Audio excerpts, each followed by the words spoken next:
Hello everybody, just fixing up a DCing board here because DCing boards are too expensive to throw away.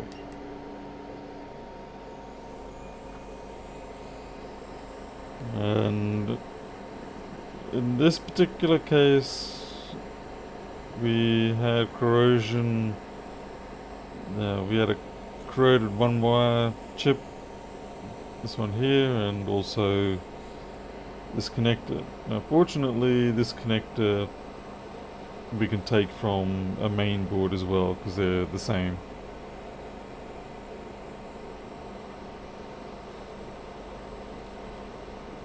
The hardest thing about taking these connectors is having the patience to get them off. Not so much when you're removing the bad one, but certainly when you're trying to get the donor.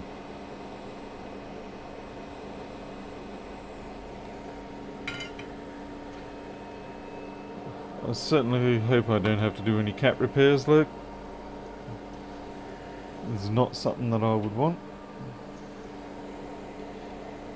If I seem a little quieter, I was at the dentist today, so the maybe the anesthetic is still slowing me up.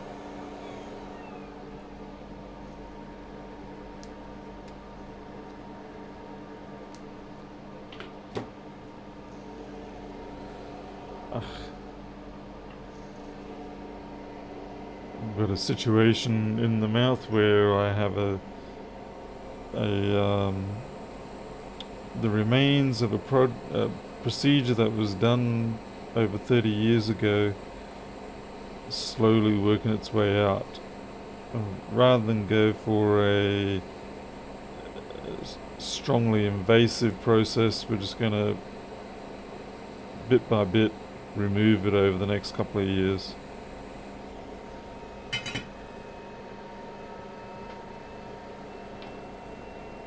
You can actually get those connectors, eh? Well, I've got dozens of donor boards, so for me, donor board's a pretty easy way to go with this.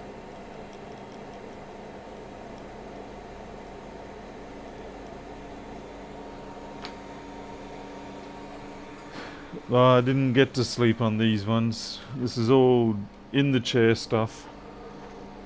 Not so lucky as to just be able to fall asleep and wake up. Okay. Ooh, I've made a flaw here. Okay, I thought these ones were the same. They're the same construction as such, but they're not the same. Damn it.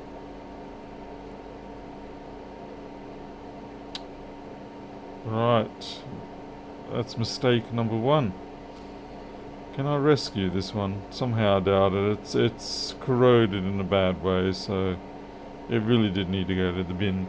But it's unfortunate I can't actually use that one. Toes take out a bit of glass in your shoulder for 12 years. Woo. That's something different. Was that like falling through a window or something, or a car crash? And they just left it there and waited for it to come out on its own? Right.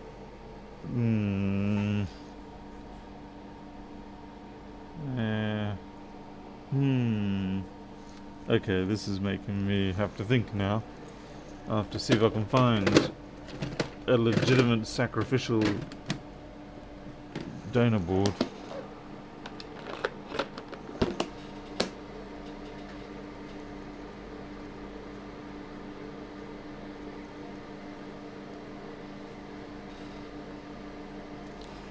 Well, sometimes it's a case of you don't have a choice. Sometimes the procedure has to be done, whether you like it or not. It's gonna happen.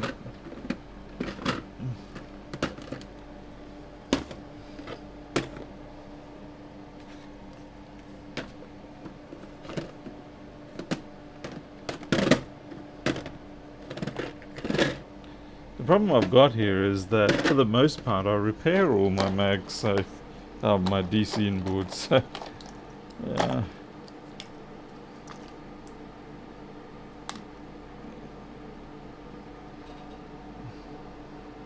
Just see if I can find one that maybe wasn't able to be repaired. Though I can't imagine I have too many of those.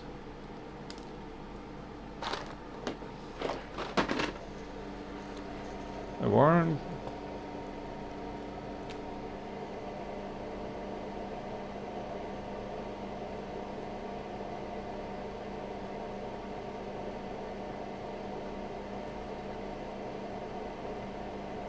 $3,214.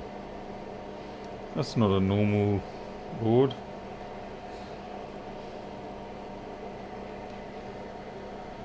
Micro repairs.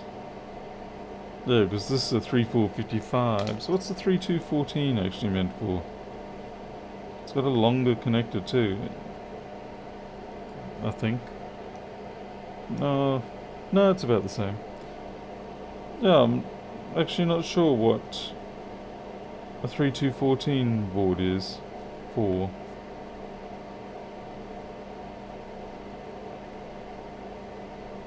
Seems like they revised the audio section.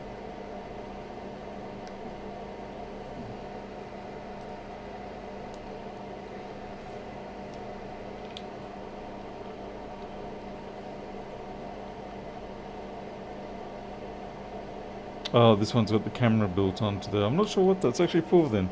I've forgotten. Might be a 2012.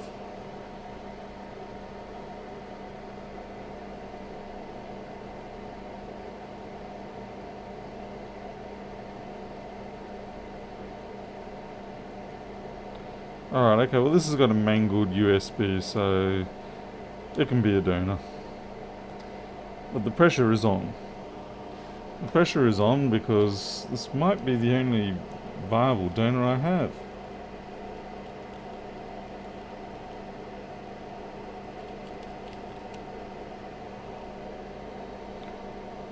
Don't want to stuff it up.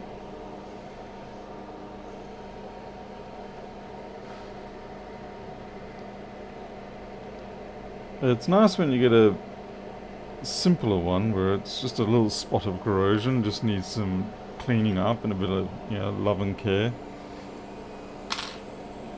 When that corrosion gets in a bit deeper, it's a bit of a problem. But anyway, these do cost around about $80, $90 here in Australia now. So it's certainly something that is worth repairing once more.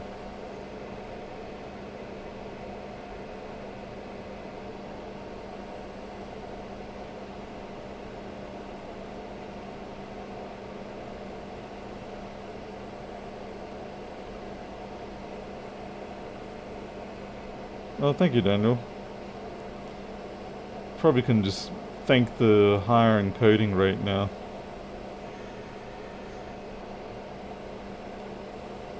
Unfortunately, I did not receive my 60 frames per second microscope camera this week. It moved from China to Australia in less than 48 hours, and yet it's taken over a week now for it to move from Botany Bay in Australia to even start being considered to deliver to me. It's absolutely absurd.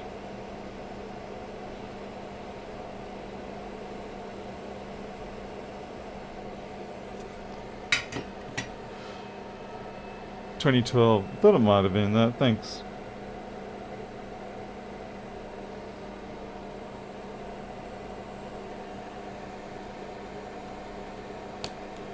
Cafe, it really is something that I've got it at 360 and 40, but so much comes down to just your own personal use. Everybody's, how far away it is, what the ambient temperature is. There's so many factors. It's difficult to be able to say, do this and you'll be able to do this.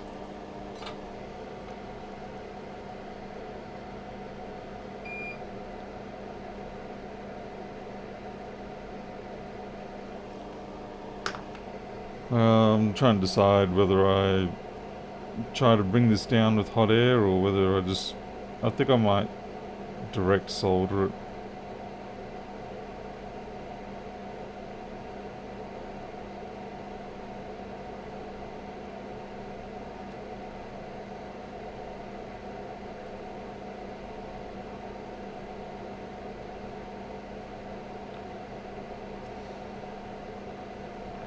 The only thing is there are blobs. There are small blobs of solder on there that are preventing it from sitting down nicely. So it's a bit of a...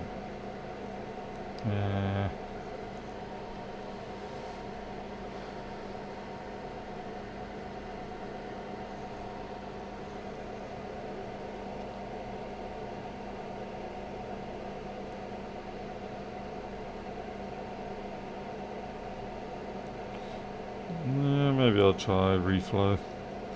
Very worst case scenario, I suppose if I bugger this up, then I guess I'll have to just try again.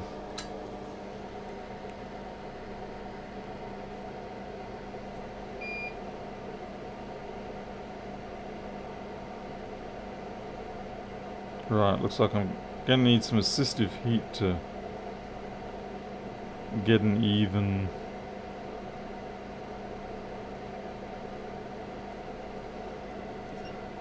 Let's see, some 250.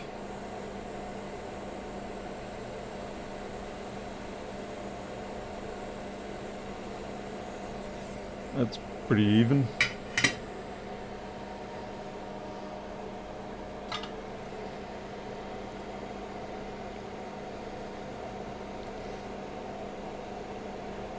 It may be that they thought that the camera was something different to being a camera. Yeah, maybe they thought, well, what's this now, eh? But it certainly is just a camera.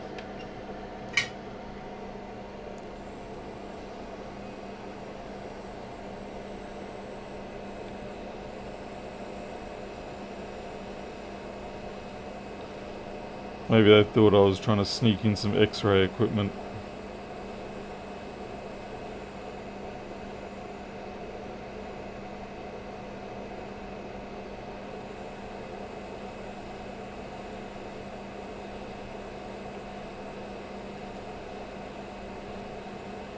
I know it looks like it's reflowed, but...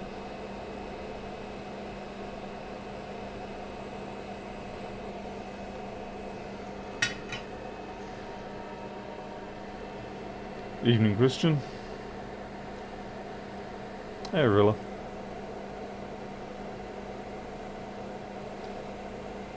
Well, this side looks okay.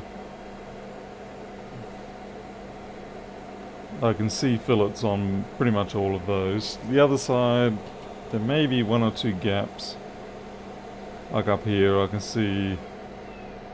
Actually, just in general, it might not have quite made it. We may have to touch those up with a micro pencil.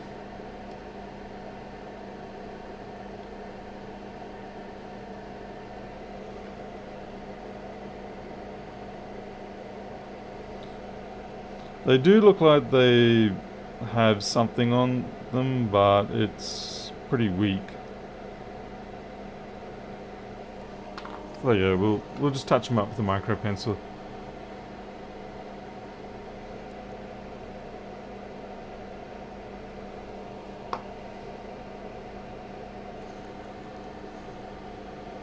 Hey, Alan Wooscroft.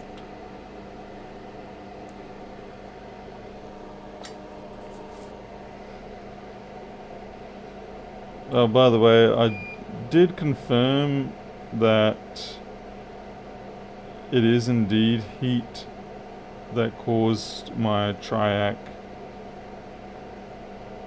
to conduct non-stop. Or rather, I didn't do the confirmation. Someone else took the time to do a similar experiment and had the same results. That is to say, basically, once those sort of junctions get up to a certain temperature, they're more than happy to conduct without a gate current. Trying to be real careful here getting this blob off, because it can be awfully easy to touch that what appears to be gold plated side. That MacBook Air job lot of 3 updates, machine 1 picks up on machine 2 did. Oh, is this your job lot? Right, for a moment then I was thinking, I don't recall that. Oops. This board holder is not so good for odd shaped boards. I really need to get something like a fractal vise. It'd be something that would be ideal to make one day. As if I don't already have enough projects to do. But yeah, making a fractal vise would be awfully nice. Okay, it does look like there's a bridge or something going on over here. Yes, there is. It's trying to sneak under.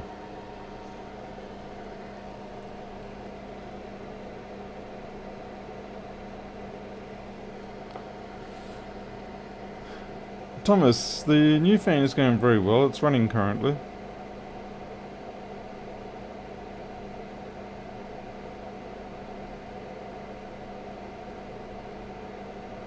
I'm quite happy with it.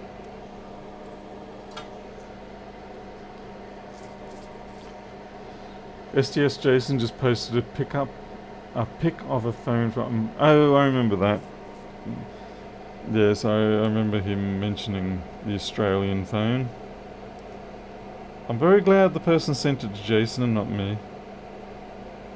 If they sent it to me, then I probably would have sent it to... If it was here in Australia, I probably would have sent it to Bill Yilmaz down in A1 Mobile Repairs in Melbourne. Geelong, sorry.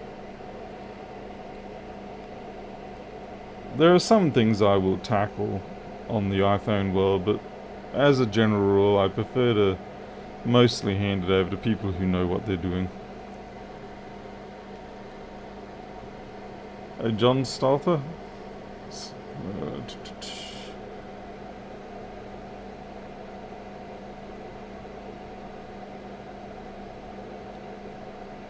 I'm pretty happy with that job, that replacement. It's a little lifted on this side here, and there's a piece of junk in there which I need to remove. Kind of like probably what the dentist was doing to me today. I must say, I'm very impressed with the X-ray technology that they have at the dentist at the moment. Unfortunately for me, it was the second scan in 2 weeks, which I wasn't happy about. But they've got one of those full 3D reconstruction scanners, so it was quite nice of them to let me have a look at it. I do wonder what sort of torturous programming is required for those things. It's amazing what some people have invented. It really is. The whole 3D building from CT scan, effectively.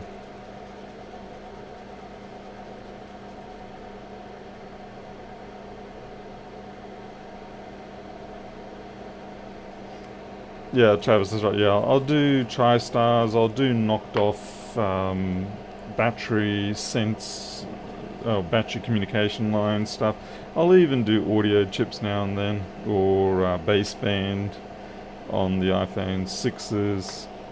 Obviously, everybody does the M1 Touch Fix 2. But outside of that sort of realm, then I very quickly shy away. Oof. That almost hurt. okay, so the fan is now off, and people go, oh, actually I can hear it more.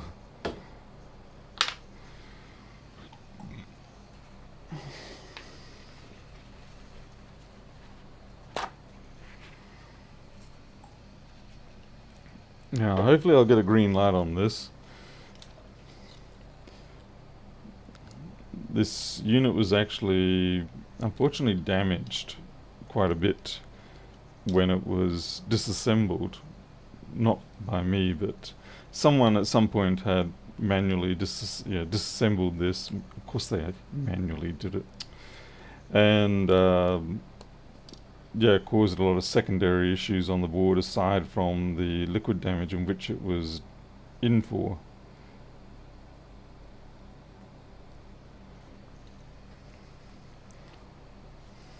Okay, let's see if we get a green light. If we've got a green light, then I'm happy. The more you can do, the more money. That is true, though there is a certain limit to skill-based acquisition. Okay, it looks like you're snaring a little bit on those pins. We've got a green light, so you can't see that. It's gone orange now, obviously. Let's see if we can bring up volts and amps. You can see it's running properly. So that's fixed.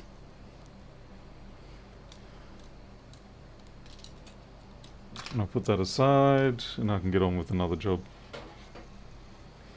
And Michael Tritz, rather.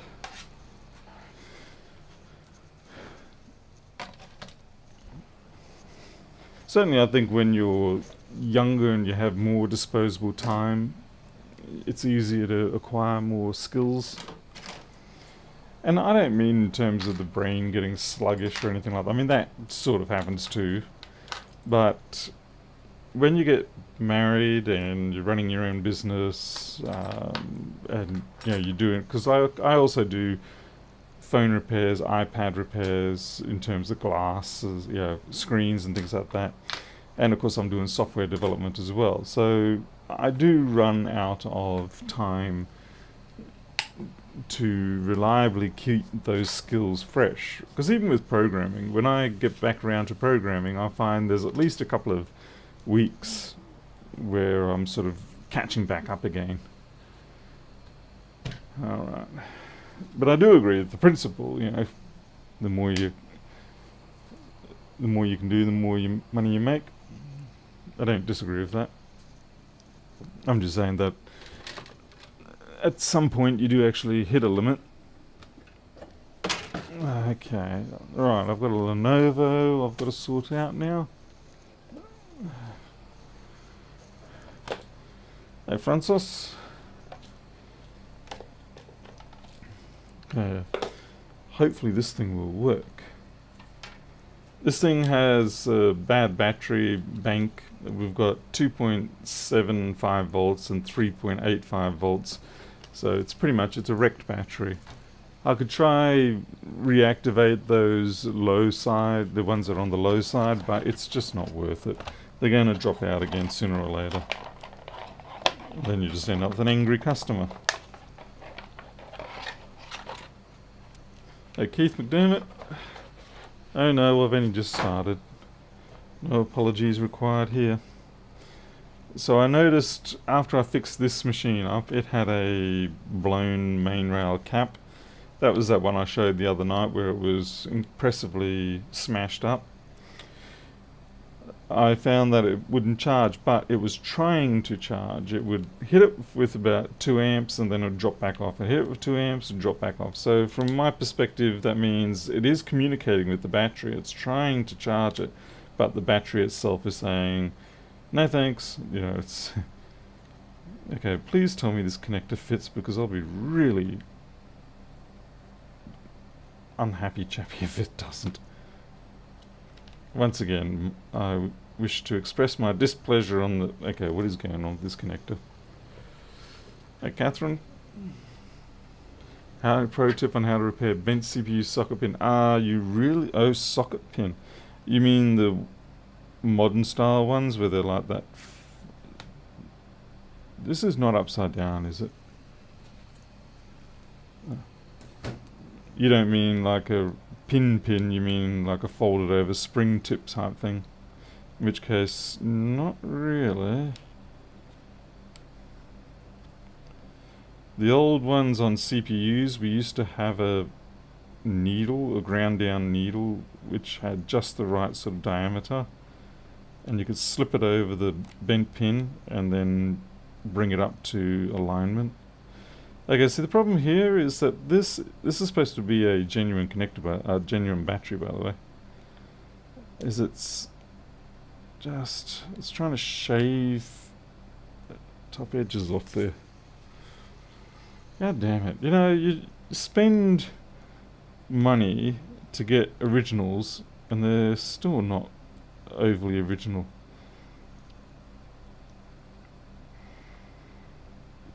There's just like a smidge of difference.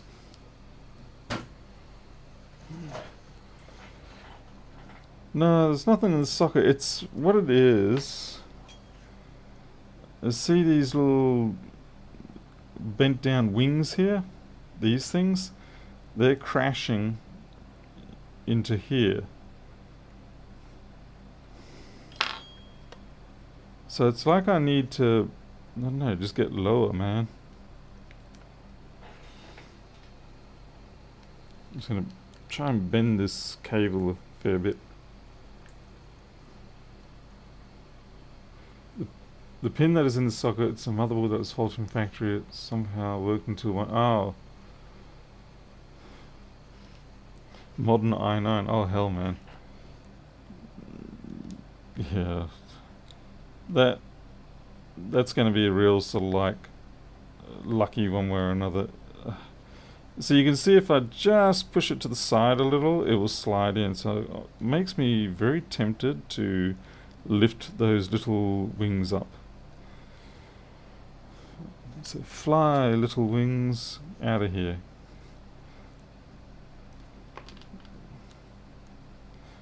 But of course, if I apply too much pressure, I'm worried about knocking those pins in the socket. A little shake like that. Okay, we're through.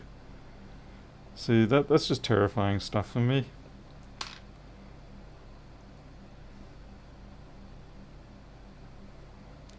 But that's just a bad design because you have to apply so much force to get past those that, and you can't really do it directly because of the way the battery is positioned. So you end up having to like seesaw it in, but when you seesaw things in like this, these pins which come out to about here will inherently tend to get picked off at the wrong angle and bend over. It's not a good design.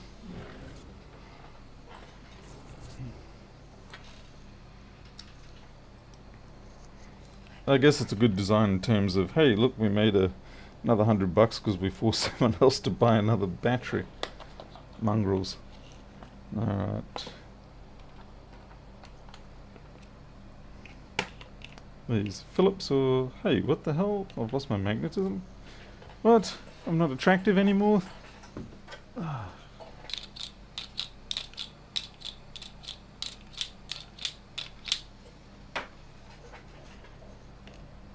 Wow. And it's not even the right one anyway. It's fun when your magnetic screwdrivers and things suddenly just lose all their magnetism. It's like you've accidentally dropped them on the floor, like a hard floor, and shocked them out of the magnetism. That actually does happen. You can drop magnets on the floors and screwdrivers, and the subsequent shock can cause things to realign. Right, well, I've screwed it in. That's pretty game of me.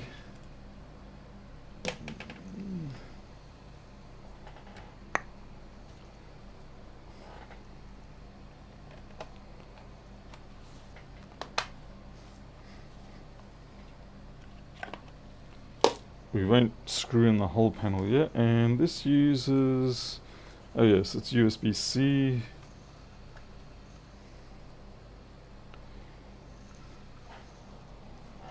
Let's see if the USB-C will charge now. like I said, it will boot. There was no problem with the booting after I fixed it. Hard drive magnetizer, yes, I do have quite a few of those to do that. But I did in the end buy a proper magnetizer, demagnetizer. They were going for like 90 cents or something. So I thought, okay, we have 20 volts and we are now holding a steady 2.7 amps. So whereas before it would go 2 amps, drop to 0, 2 amps, drop to 0, but now it's holding steady. So the battery was the problem. And as I said, I'm not surprised, because when you've got one bank below 3 volts, it's always a bad sign. And as you can see, it is booting. Christos. Miles know that. Good spotting, but this thing here you're talking about, that is actually the mounting ear off the old battery. And these are the sticky strips that were holding the old battery in, as well as the screws. I decided to not go with the sticky strips, because I'm a rebel.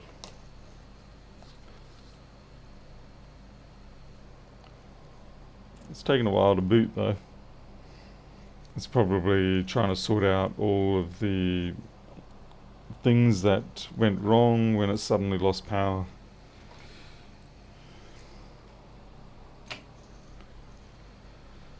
My gecko is always trolling me, yes. Right up until the moment that it gets chomped by one of the cats. And then it's all like, save me, save me. And it's like, too late. Come on, please boot properly. It's always a concern when it's been booting for so long that it goes into sleep mode.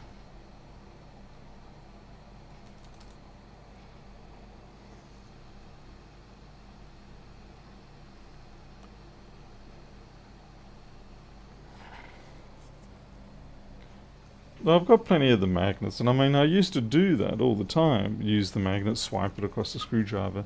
But quite frankly, I kind of somewhat prefer... Okay, I don't know what this thing's doing.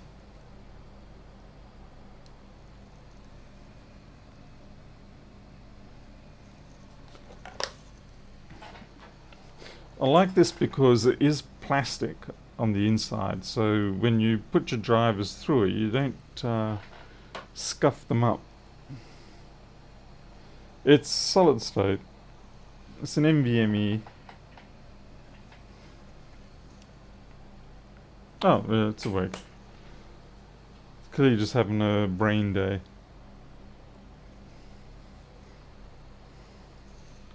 It's not a bad looking screen and machine, but it feels flimsy though compared to a MacBook. And we're charging, it knows we're charging.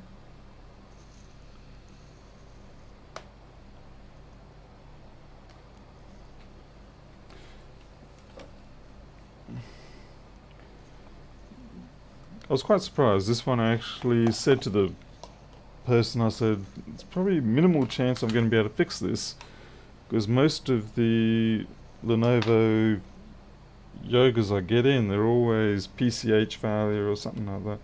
Yeah, it's never a pretty picture when I get them in.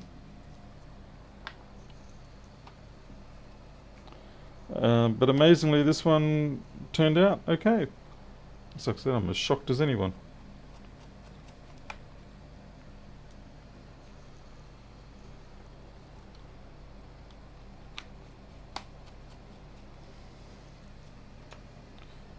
I must say, I am pleased that they didn't do any hidden screw BS like the HPs love to do.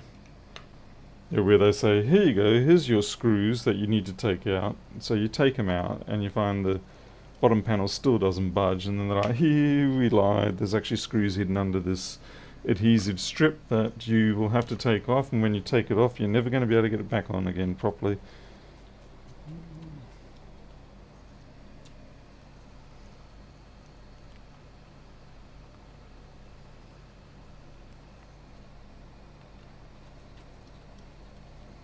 Okay. Alright, so that one's done. Very happy about that now.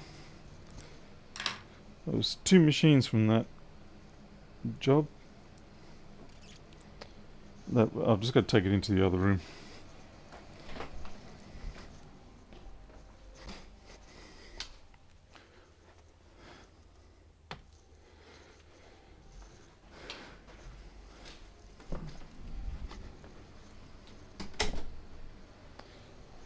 Okay, what next? Ugh, yeah, damn it. I don't want to do this, but I'm going to have to do this. Ah, it's a yucky one too. Yuck.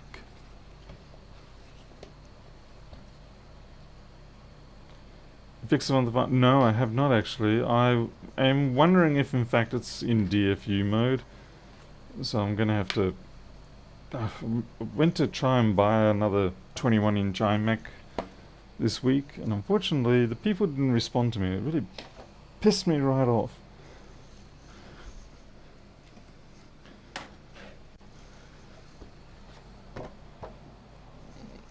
It's like when you go to Facebook and you want to, you get contact people, say, yeah, I'm interested in this, and you put all the details in and everything, and you hear nothing back.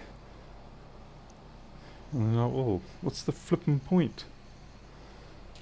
And the worst bit is when 2 days later you see it's marked as sold.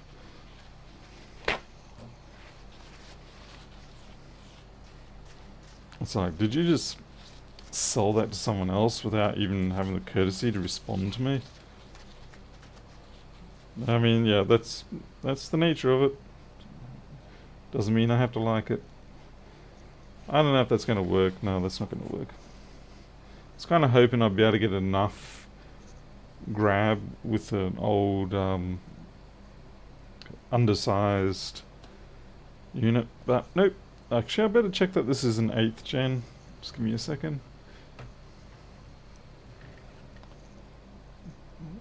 $21.97. I don't want to make the same mistake I made the other week, where I thought I was on... Oh, this is 7th gen. Okay, cool. This is 7th gen. That's no problem. 7th and 8th are the same.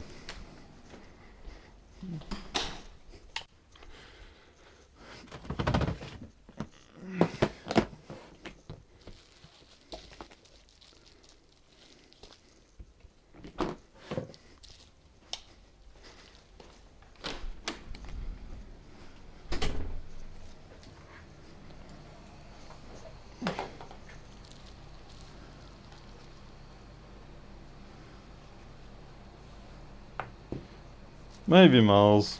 Maybe, maybe there is a non-sinister reason.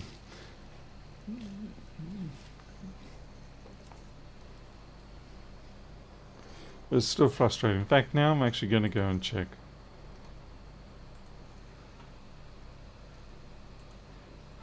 Even just a, sorry mate, we've sold it or something like that. I don't know. I'm expecting too much, I suppose.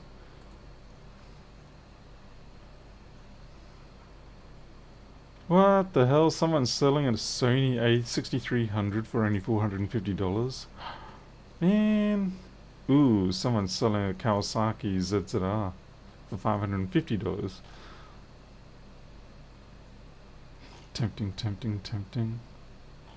Sorry, I shouldn't be like that.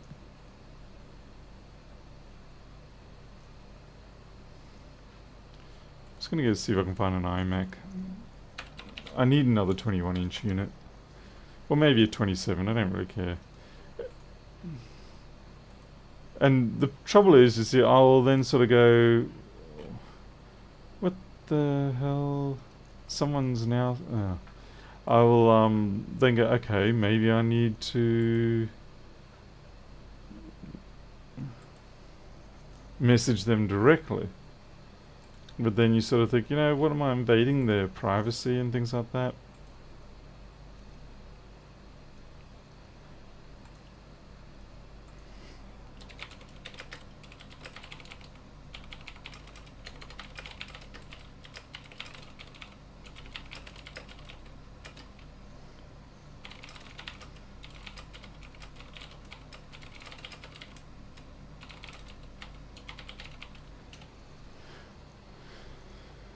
Yep, Andrew Hughes, that's quite right. Nick, 2013s. I like the 2013. They're easy to service, but they're powerful enough to use for things, yeah, everyday things still. They're good for using as iCloud or iConfigurator type machines, particularly for iConfiguration, so that you can revitalize Macbooks that have gone into DFU, as it were.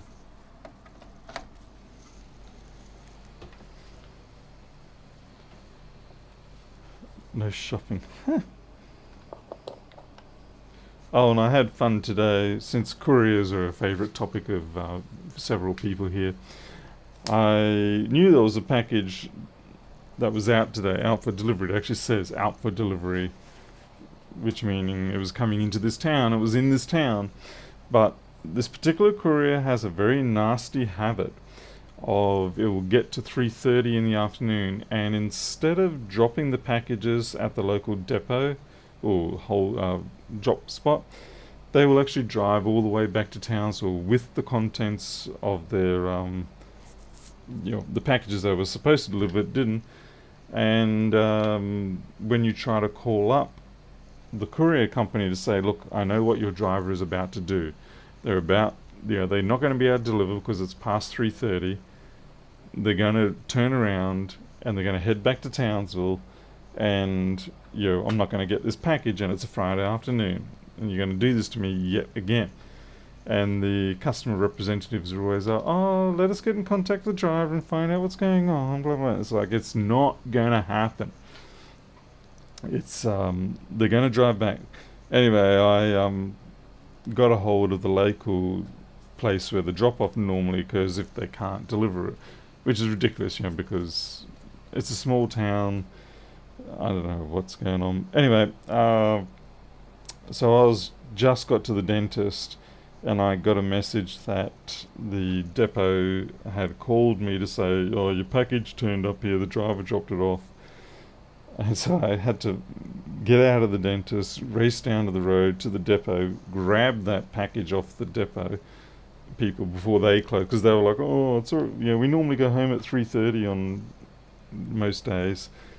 It's like, you lazy frickin' bastards, businesses here are trying to make a living, and we rely very heavily on package delivery because we're in the rural area, and you dumb fricks close up at 3:30 just as if the Townsville guy is going to give up and head home. It's like, is it no wonder that people hate your guts?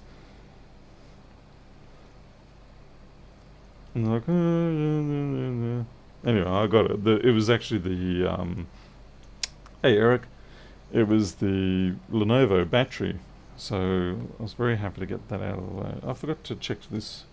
It used to be turned off. Well, seems fine now.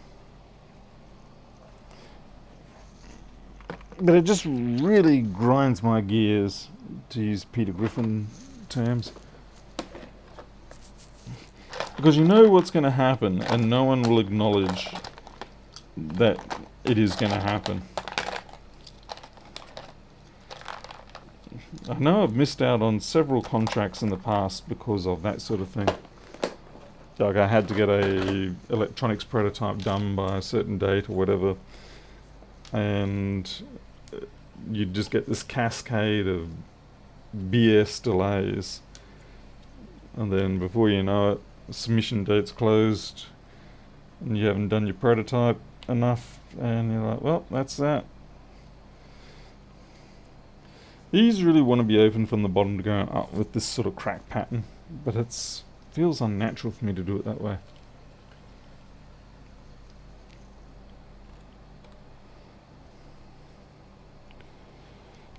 The thing is, Drachov, it's not a Friday thing here, it's an everyday thing. Every freaking day. And that's what's so frustrating. Like I said, if you try to tell them this is what your driver's going to do, they're like, thank you very much, we will try and help you, we'll just stand by where we please try and contact the driver and find out what is going on. Would you like to leave your number so that we can call you back? And you're like, no, because he's not going to deliver it to me. I already know it, because I know that if I am going to get a delivery, it will happen by about 2 o'clock. If I haven't received it by 2 o'clock, then they're going to do the runner on me.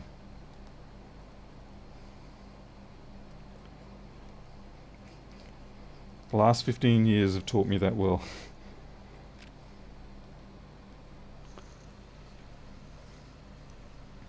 How to make friends and influence people. I think more money would be required to get the kind of influence I want.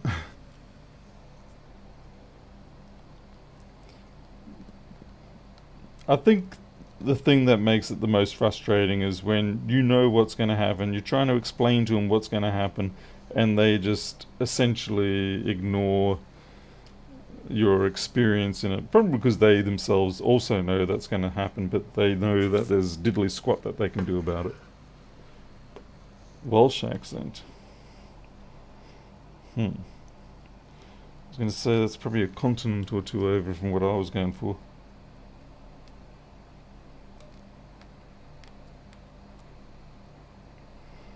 Besides, the Welsh don't speak English.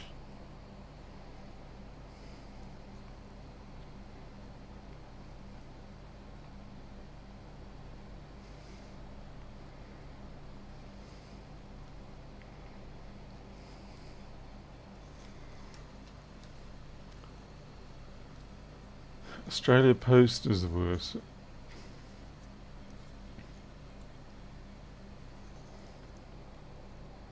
Yeah, the Philippines or Indian. Like I say, it's not prejudiced against Philippine or Indian. It's just that they are who tend to be the poor bastards that get stuck with manning that service.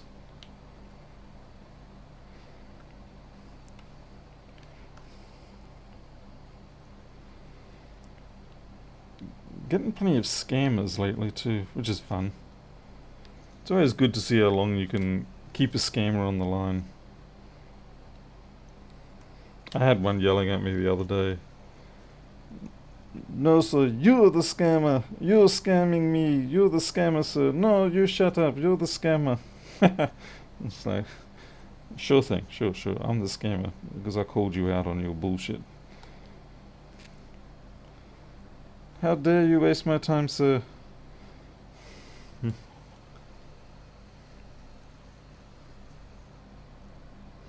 Oh yeah, that's the other thing that really gets you going is when they say the driver says they tried to deliver and no one was home, and it's like I'm sitting in front of the house watching the blimmin' delivery packages coming or trying to, because it's a very important package and I haven't left all day.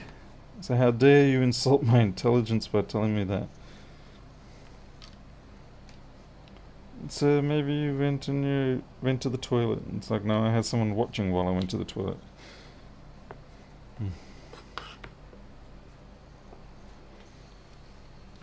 UPS extorted you €15 of fees just to cash €15. Oh wow, that's harsh. Man, that's brutal.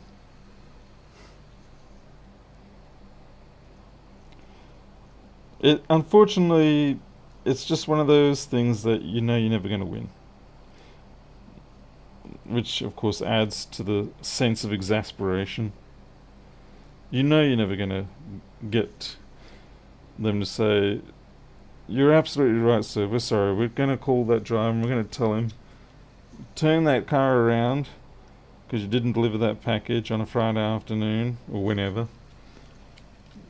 Or, we're sorry, sir, yes, we did miss that flight, so we're actually going to, we're going to now upgrade that to a next day weekend service just for you because we understand that we didn't do our job right. Oh, imagine if you had a response like that. You'd probably fall over in shock and you're like, you're scamming me? You're scamming me, aren't you? You want my credit card number?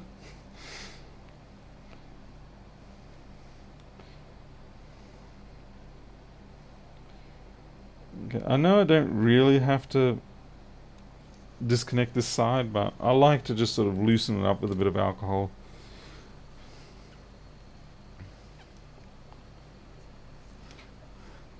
Yeah, after the thing, that's pretty much how it goes. It's like, I am not leaving this front patio.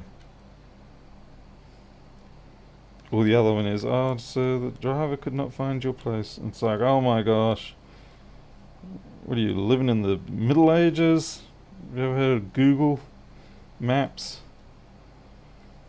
And don't you guys track where your vehicles go? Just excuses upon excuses. Honestly, it's almost like they run a repair shop and they've forgotten to fix something, so they come up with some lame excuse. Oh, I did have the part, sir, but unfortunately when I went to repair your machine, that part was faulty.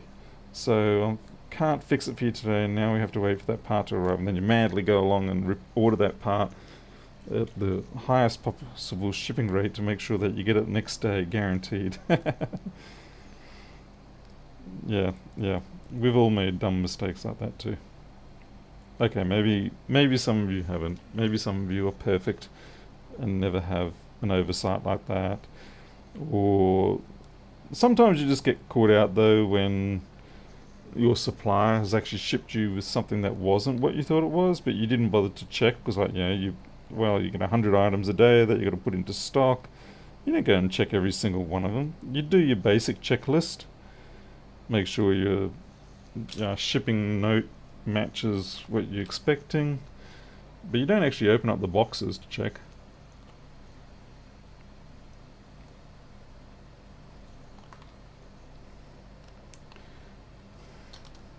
And I mean, sometimes genuinely you actually do have a dud part.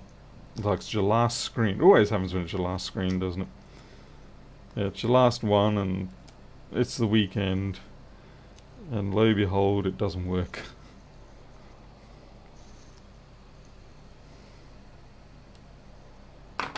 Yes, the plastic razor blades are very handy because they do impart.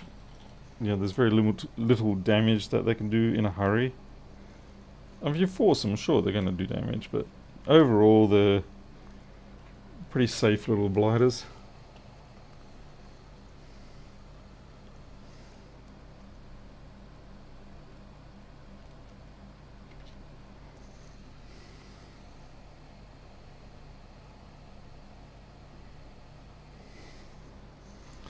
So when you change those screens, do you run the? No, fortunately, with the iPad you don't have to unless you change this. Yeah, but iPhones I do the iCopy thing. Huzzah!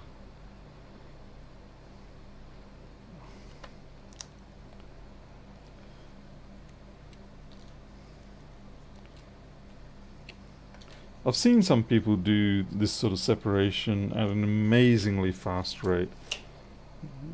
Tip my hat off to those people. They're a very special breed of amazing people. Don't know how they do it. Obviously it's easier if you have a screen that is not shattered like this. Yeah, guitar picks are another good choice.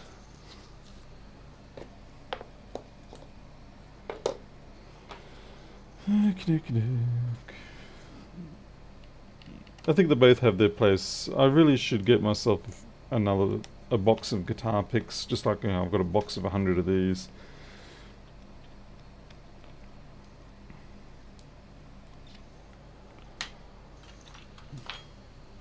Hey, Creature!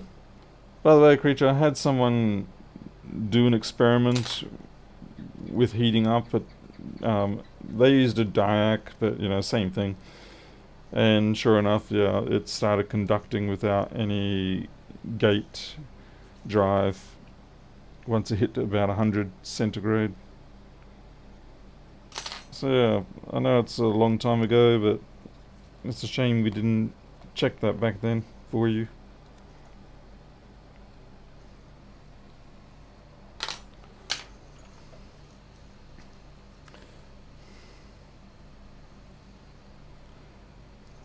iPad Lego, what? Ah, well, we're back to the part that I really hate. that is separating this out. It really gets the blood pressure running. Because if you get this wrong, it's an expensive replacement.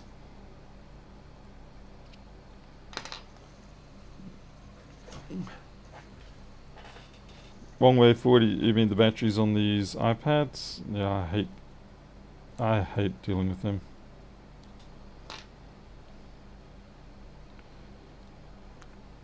Just the fact that you have to bend up that circuit board so far. I mean, I know it's probably not realistically that far, but it feels like it's a long way.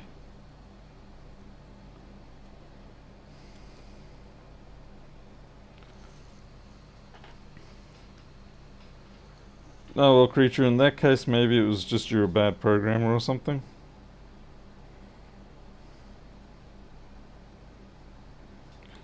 Obviously, you know I'm kidding you. I know you're not a bad programmer. There we go. It's one side done.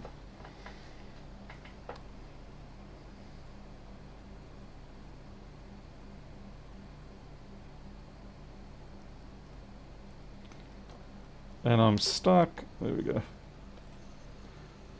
Hey, Dudumras. Insurance fun add-on. Insurance for what?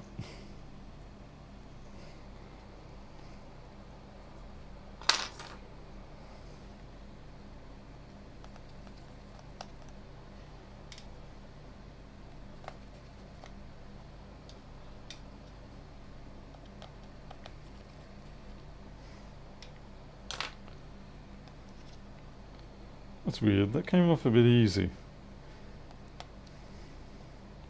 Kind of had that feel of I've been dismantled before, but it hasn't. But it just had that feel. Because usually that this retainer plate, it's stuck to the display.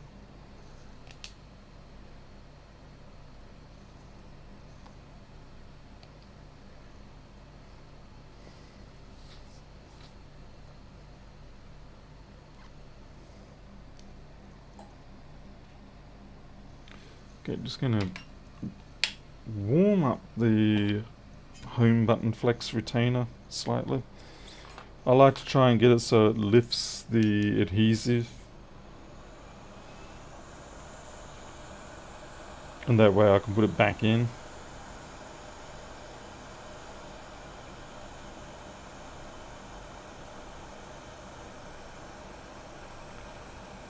It's not gonna do it. It's gonna leave the adhesive on the.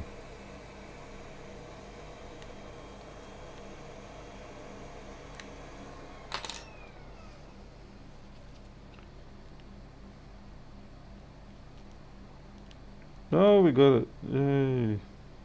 Thank goodness for that. Hey, Mohammed. It was my supply and the drive. Driving pumps, poor driving pumps charge into the trigger on every AC cell. Oh, right, okay.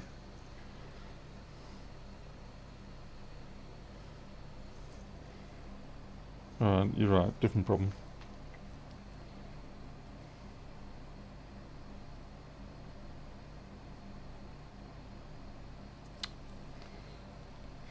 Time to buy another box of spudges, I think.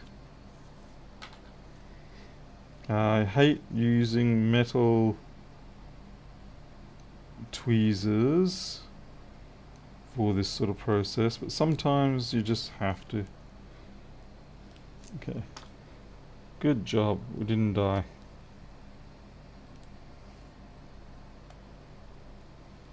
Ta-da! Easy? I don't know, you being facetious there, like?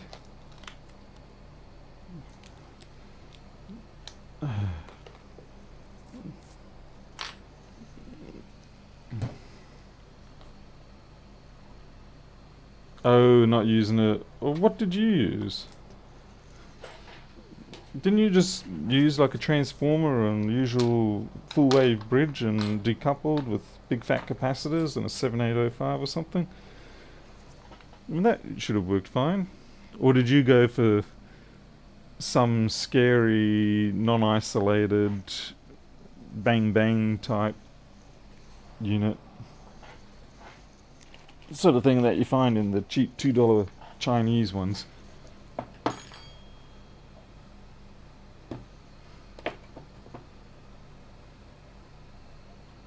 Capacitive. Okay, yeah. Alright, that cursed creature, yeah, you deserved that. You deserved all that punishment for using a capacitive dropper like that. I mean, that is a very handy trick to use, but I guess it didn't play out this time. I'd be too scared to use those things, because I wouldn't be able to work out in advance sort of like what I need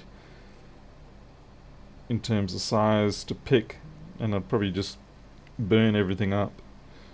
At least you gave it a shot. Don't you dare snag into the middle, you little... I hate it when it does that. I was going so well.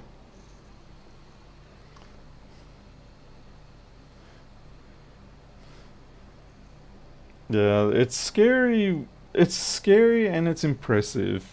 The level of minimization that you can find in Chinese products, particularly power products. The things that they find they can get away with leaving out, and it still operates. It's an art form in itself.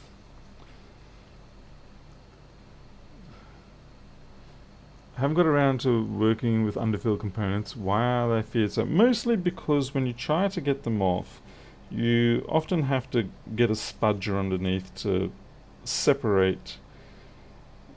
force the separation of the part and the underfill material. And if you do it too aggressively, which is very easy, you will basically destroy the pads or lift the tracks and things like that. So that's why it's feared. You're not worried so much about damaging the device because you're replacing it anyway. It's the fear of damaging the board and possibly worry about overheating other parts around it. Art form of making it work just good enough. Yeah, exactly like it. And they do that very well. They really do it exceptionally well. Like, you open up most cheap mains to 5V or whatever converters, or even actually USB chargers, like, you know, the 5V type thing, the ones you get at the dollar store. You open them up, it's scary. It's scary what they do. And it works most of the time until it doesn't, and then it either electrocutes you in your bathtub or it burns your house down. Or both.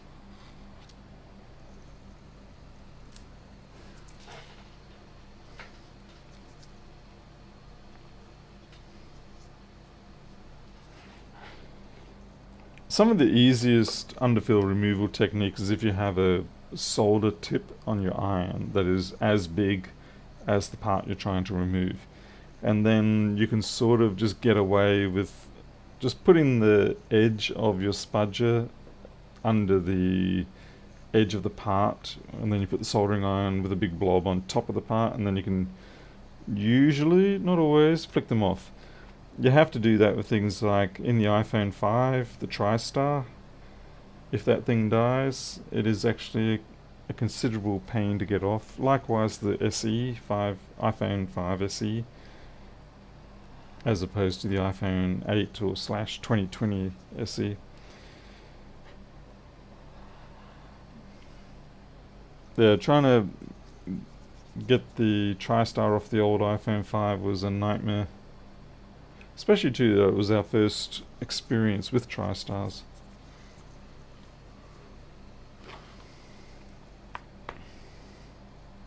Yeah, removing the glue is a considerable annoyance. The reward, though, of doing a pretty good job is that when you put the new screen on, it typically doesn't give you any grief. You'd need a little bit of clamping just to stop it trying to push up over here, where the cables go down. Sometimes that's a bit of a fight. Sometimes you get unlucky and the cables push up and actually get pinched, in which case no amount of clamping is going to save that. You just have to, you got no choice. You have to take it apart and do it again, which is very frustrating. CD3017 tried to replace them with ball tape, did not go well, and it was under. Miles, sorry to hear that.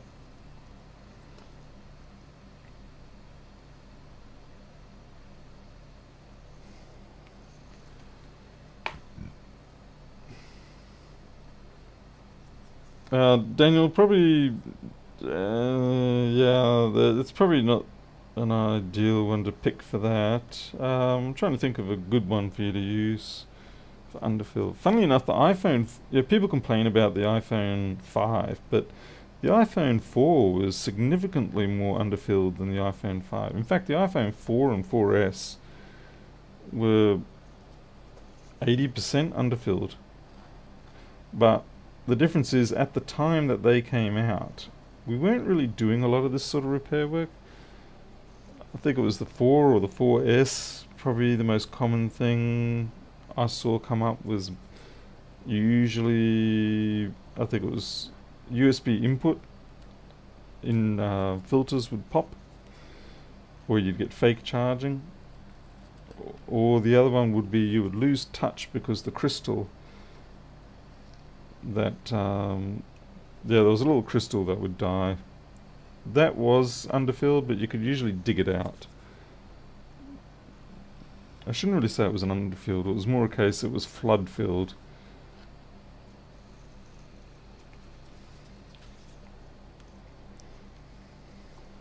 I need to get some new blades for this. This blade has got pits in it. I can see it's leaving little tracks. So not a major issue, but it all contributes.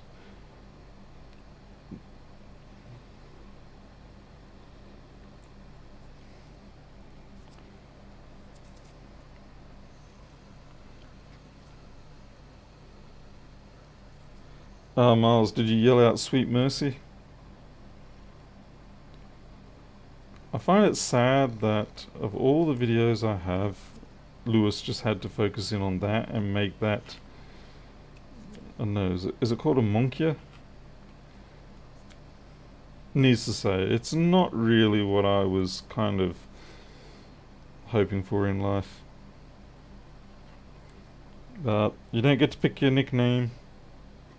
You don't get to pick what people quote you on. Unless you send a cease and desist.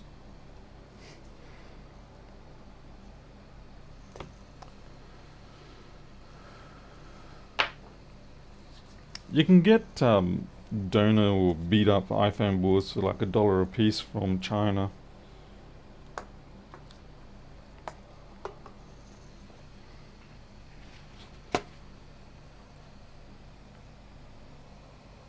Hey, Don Rogers.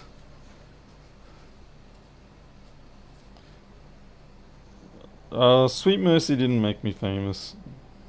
I was already kind of suffering infamy at that point from my software. It was just it was a live stream I did while Lewis was away somewhere, so I used his channel, exploited his, I think he had 1 million people at that point. But yeah, basically just exploited his fan base. Disappointed the lot of them. They're like, oh boy, Lewis is doing a video, and then they see me on there and they're like, this isn't Lewis Rossman. Not unless he's all of a sudden gotten much better looking and an Australian accent.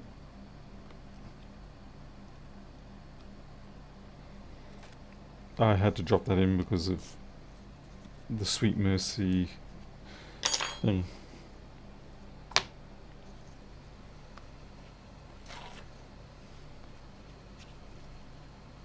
Stone the pits out and sharpening it. I am terrible at sharpening things.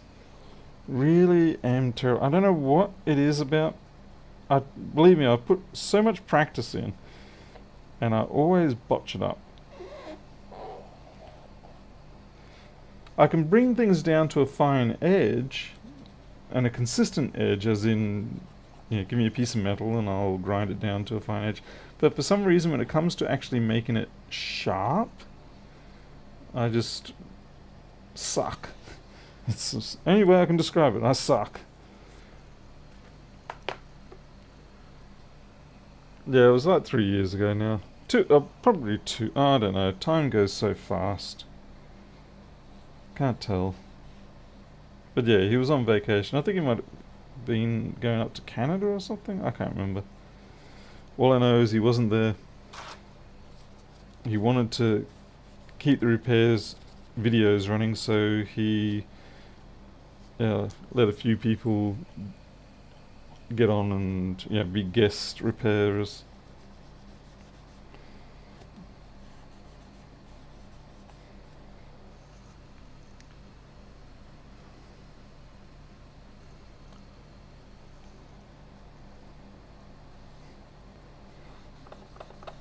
Yeah, that's the sound you want to hear. Oink, oink, oink, oink. That's when you know you must be getting at least reasonably close to clean.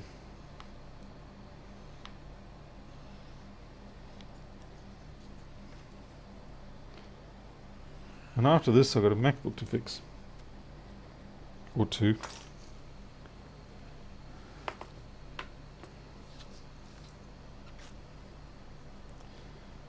Easy just to build. Well, yeah, that's what I should do. That is really the smart thing to do. Build a jig.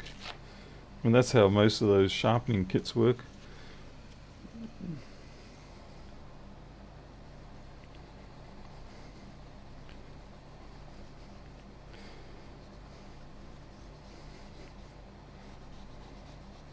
And I don't think the angle really matters too much. I know it just comes down to being consistent.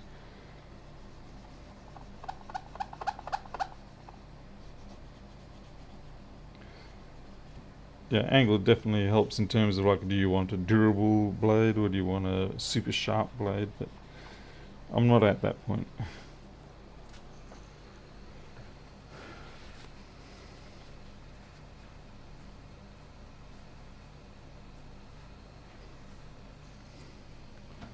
See Creature pulling out the Paul Hogan references.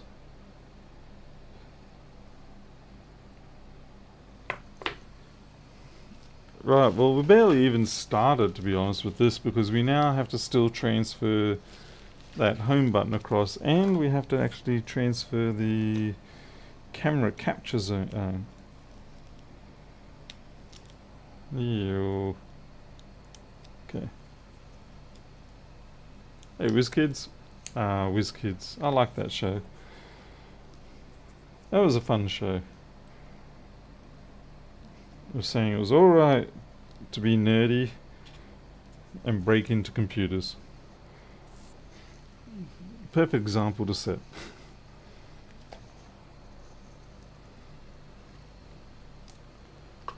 Super.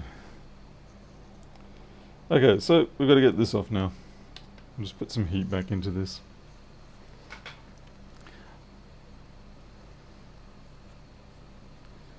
Miles, you see, I snuck in as a kid, so I didn't have to go through the test, and I basically never left since then. In terms of, I never stopped being a Queenslander since then. I can't even fish properly. I mean, I can fish, but I don't catch anything. Now, I don't know whether that means I am fishing properly or am I not fishing properly. I did have a Z80, I had a VZ200 and then a VZ300 machine. The 200 I spectacularly destroyed, adding a speaker amplifier to it, and forgetting that I had not in fact switched off the unit while I was soldering it. That was a very sad evening. I still remember quite clearly hanging my head in shame and walking off to my mother to explain the situation to her. We were not flush with cash at that point in life. Getting the original one was in itself a small miracle. And then having to tell her that I had destroyed it through my own incompetence. That was difficult.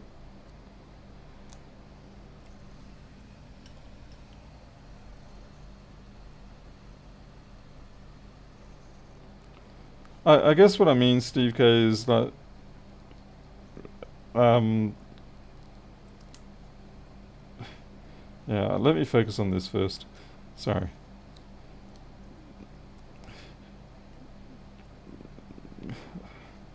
I guess what I mean is, to start with, just simply getting consistent angle, so you're not wavering all over the place. My goodness, why is that hot? Is it like I turned it on or something?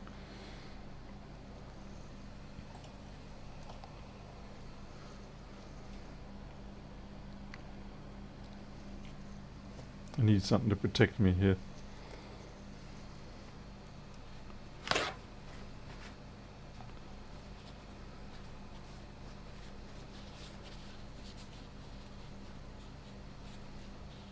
Is it possible to burn water? I think it might be.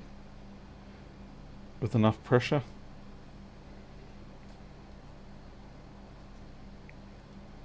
You can oxidize water and make H2O2. I don't know if that counts as being burnt though. But it does mean it's twice as oxidized as water.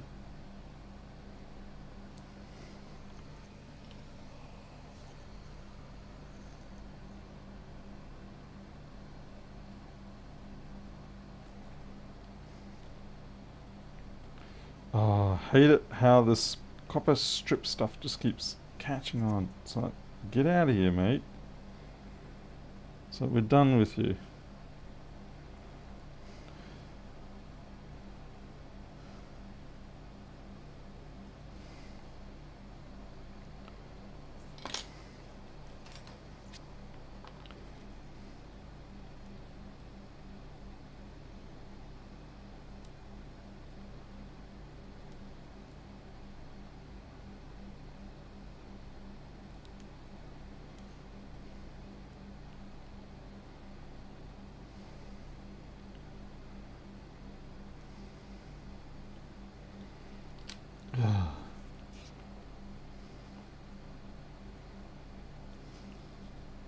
I don't know how mall shops can do these things so quick. The only way I figure they can do them so quick is if they just don't care about failure rate. Honestly, it's like, how do they do them so quick? Or don't they do them that quick? Is it just a misconception that I have? When they say, oh yeah, we can have that ready for you in an hour. So, seriously? How? How do you do that in 1 hour? Water is a combustion product. But yeah, if you add another oxygen to it, doesn't that mean you've like knocked its oxidation level up one more notch? So you've combusted it yet more? I'm being silly, of course, but I think I could almost make a debate out of it.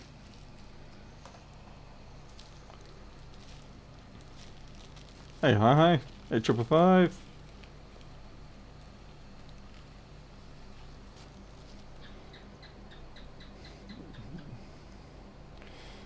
Gecko giving commentary again, as usual.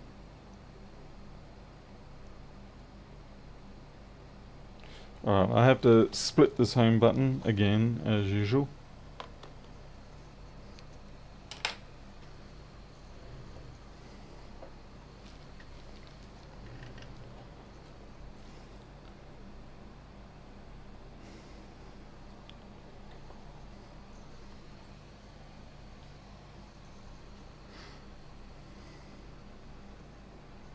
Yeah, maybe that is the case, Miles.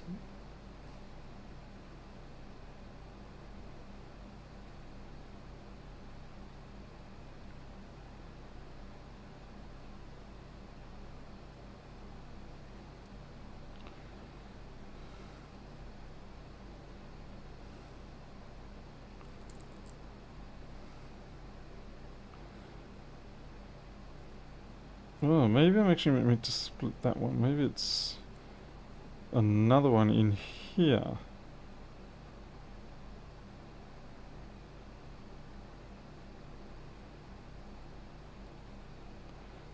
It kind of feels like a solid object there.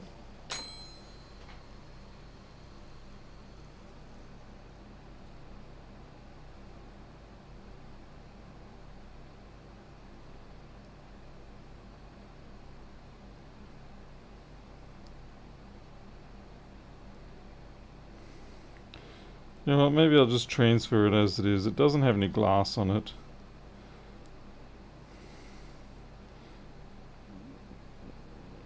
It's not ideal, but it's not the worst.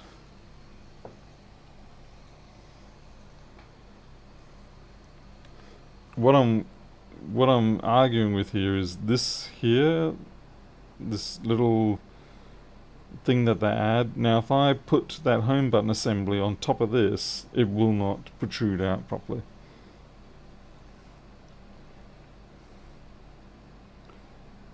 Whereas I can just put the whole assembly that I have now, I'll take this off and put it down and it'll be fine. It's like, you know, I can just take this off.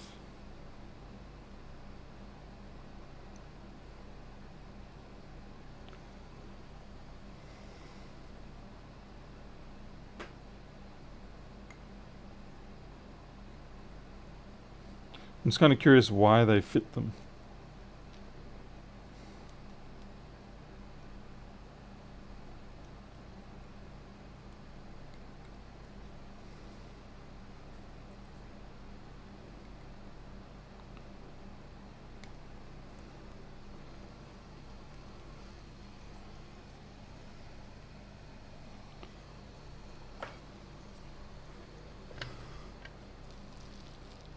Let's see, does this one come with it? Damn it, this one doesn't. Ugh, that sucks. The last 7/8 module I had, they came with the inner protector film cut back so that you can make these foldovers without having to lift up the protective film. This one they have not. That upsets me.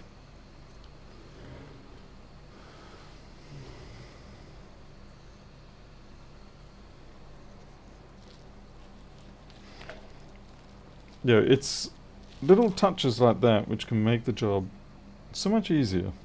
But no, they didn't do it on this one. Of course not. Why would they do that? Do that and help me out? What a joke. I do need to actually cut the adhesive off though.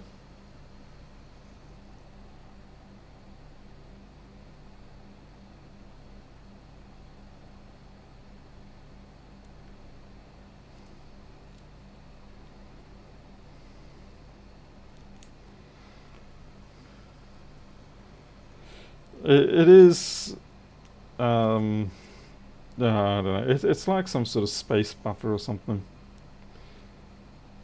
It's definitely thick enough that it's not just a marker.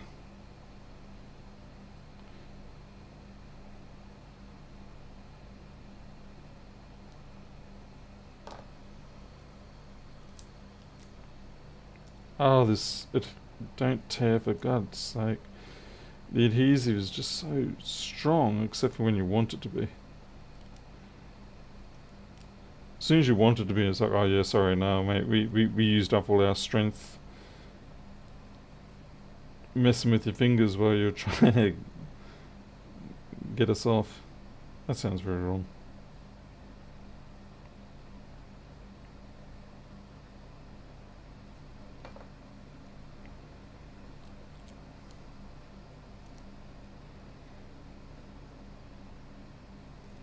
Okay, got that off, thankfully.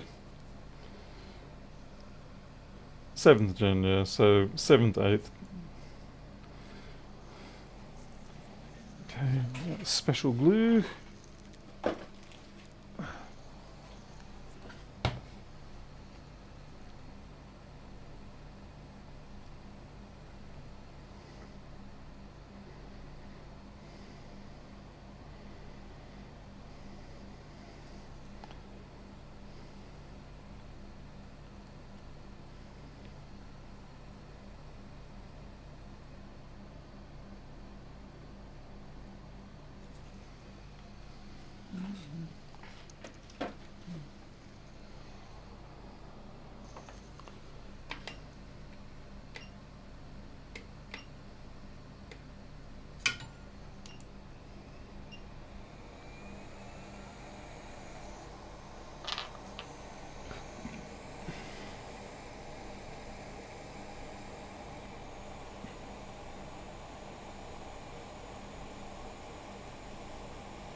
Hey McGar Wood, good thanks.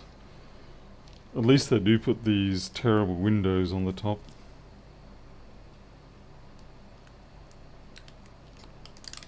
Gives you a chance to test the home button.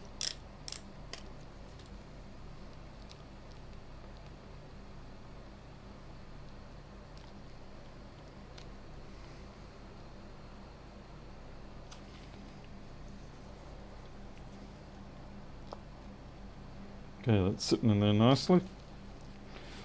Now to lower the assembly down.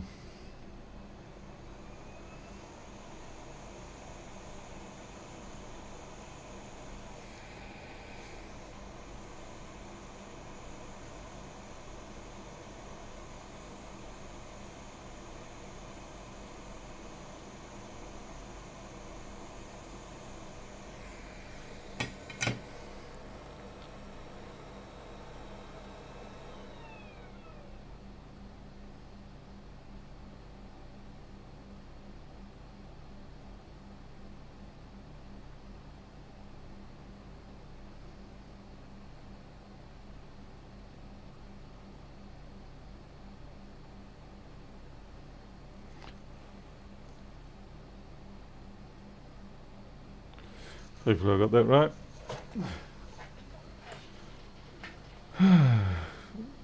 Do you need to replace the button when replacing the screen? No. No. Then again, I don't know which device you're talking about, but I'm assuming these, no. iPhones, no. Or do you mean, does a button come with the screen and you just replace it, in which case, no, you have to use the original button.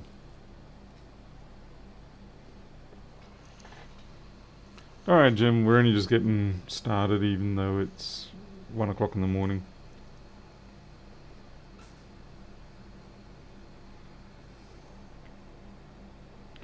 I'm just waiting for the glue to solidify.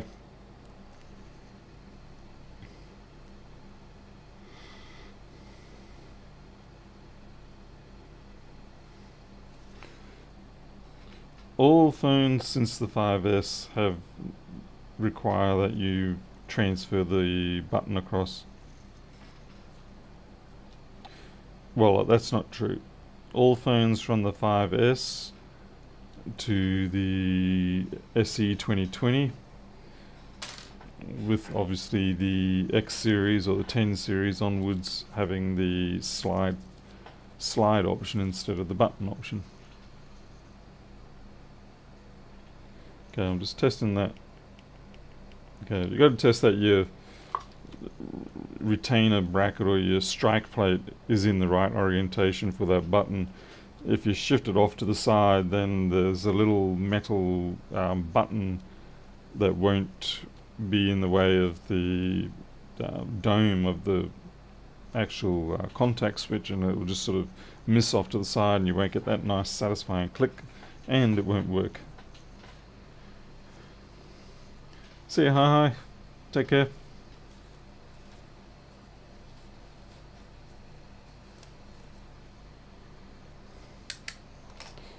The newer phones are actually easier in many ways. Like I can do an iPhone 10, 10s or XS 11, things like that, quite a bit quicker than I can the older ones. There's just less parts to deal with. Especially too that when you get the replacement screen kit, they now all pretty much have there's a metal backplate, and they've pretty much all got that. So you don't even have to migrate the backplates anymore. So it's just a case of pop off the old, pop on the new, and you got your profit.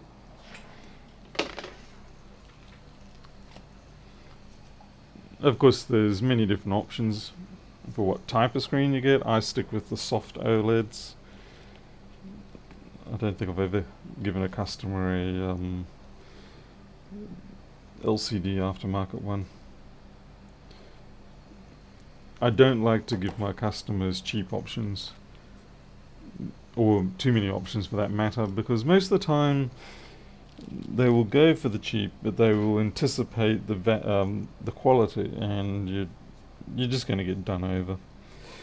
Alright, so for anyone out there who is a professional routine iPad screen replacing person, what is your trick for folding these over and getting that home button flex under this protective film without actually getting any crap on that screen on the inside?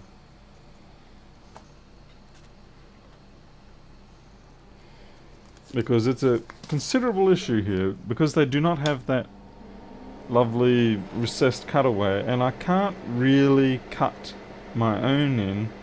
For one, I can't control the depth of the knife sufficiently well that I won't cut through the many dozens of traces under there, and if I use scissors, I've got to lift it up anyway. So it sort of defeats the point. I'm switching to a new pair of gloves because I am going to start handling the bare glass. Even with gloves, I don't like to touch the glass because you will leave a fingerprint, even with gloves. It's not a fingerprint of your oils, but it is something from the gloves themselves.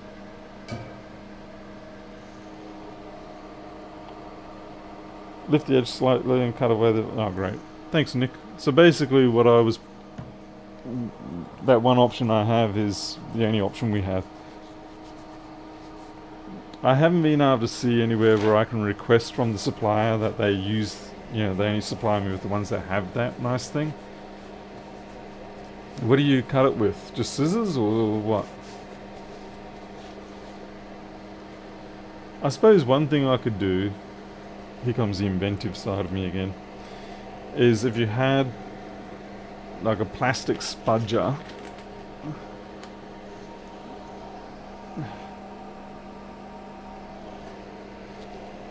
If you had a plastic spudger that you can run under the film while you concurrently run the surgical blade above.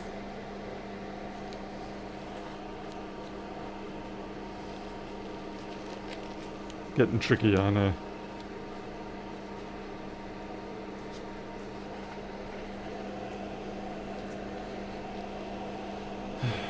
I just don't see myself being able to do it successfully at this point. The home button one, not too bad.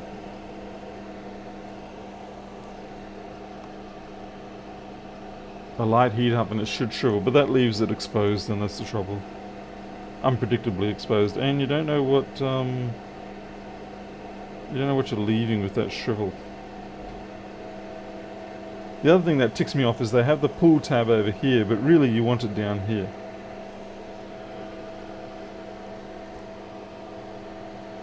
Yeah, I'm going to try not make this shrinky dinks.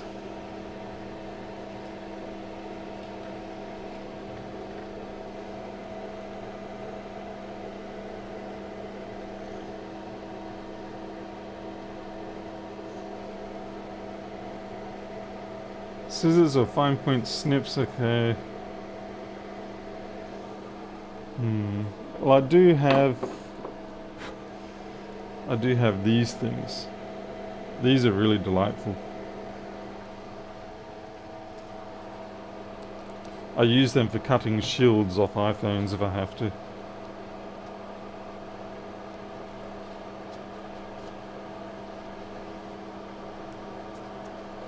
National Battery Day in Canada? Greg, are you making a joke there about the lack of power? I can only imagine that's what you're doing. Surely they wouldn't have a National Battery Day, come on. Cheap green UV lights. Just any light at an angle will do the trick. There's nothing special about it.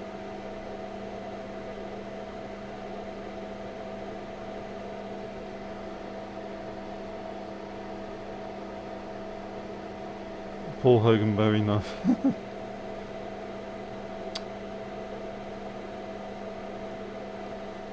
Yeah, if you just get LED lights and make it so they're primary, you angle them so that they're quite low, then yeah, they'll show up. This is ticking me off. I'll get my surgical blade for this one. Eric, what you have? Connector on the audio board, cable. Oh, yeah.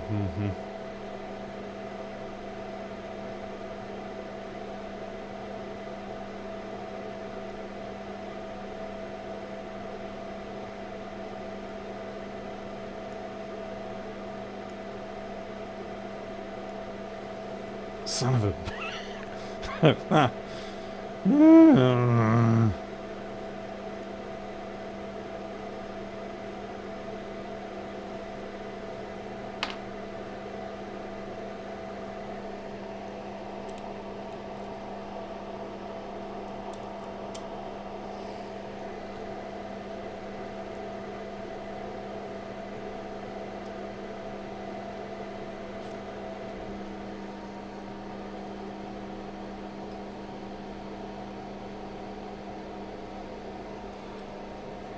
Nick, your game actually taking on customer supplied parts, that's a practice I outlawed a while ago.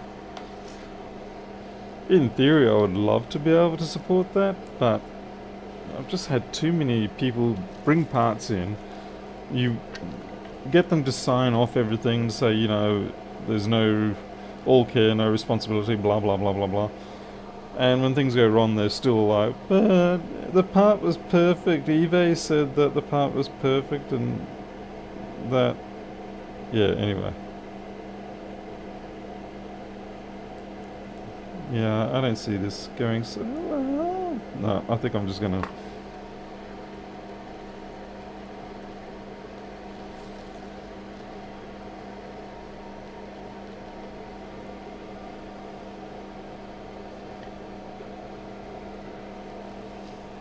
I'm just going to lift it, fold it down, smack it back down.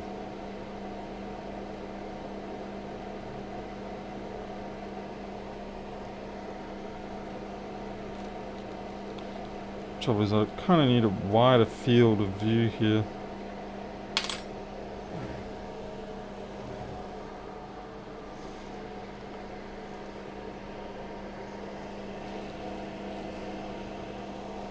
What's with the Dr. Bias account? Is there a schematic or board view you need there that Bad Caps does not have?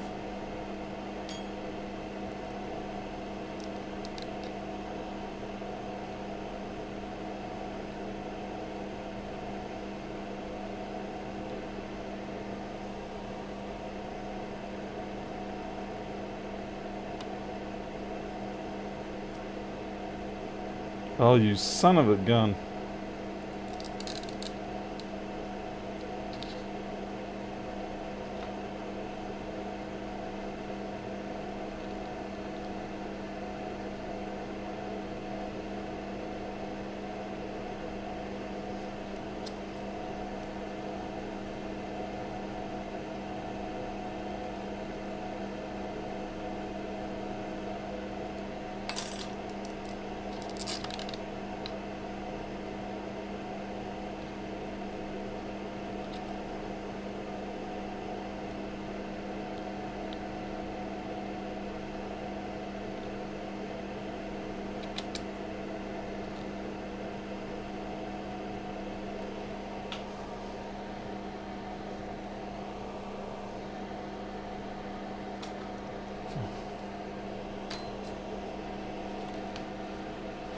See you, Ron. Thanks for being here now.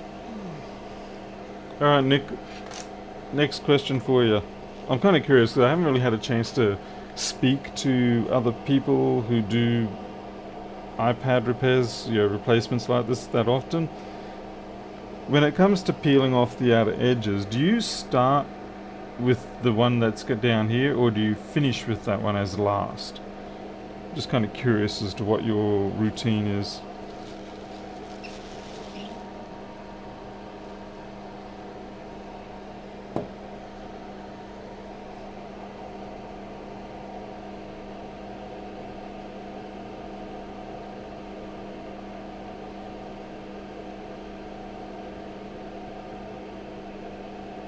So it's called picking the brains of people who have more experience than me so that I can level up quicker.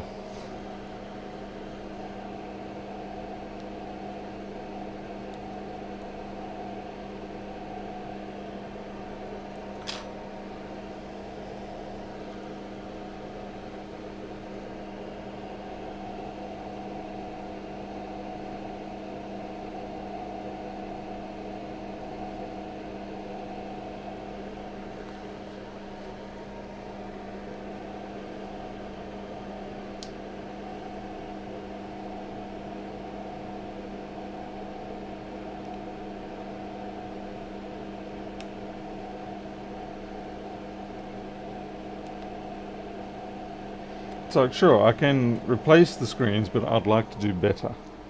I'd like to do it more efficiently. I'd like to do it in a way that has less chance of oh crap moments at the end of it.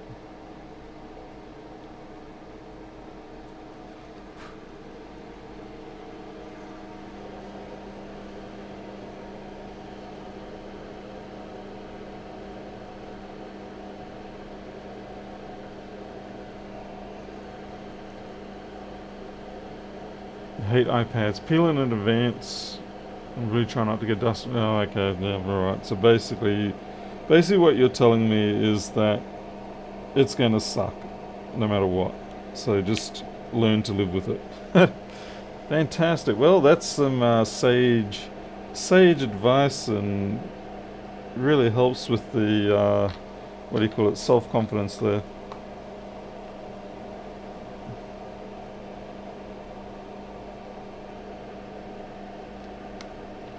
Because I just find with these ones, once they've been peeled, they stick. They really stick, and I find, in fact, if you try to set them back down, it thickens up, probably because it displaced stuff from elsewhere.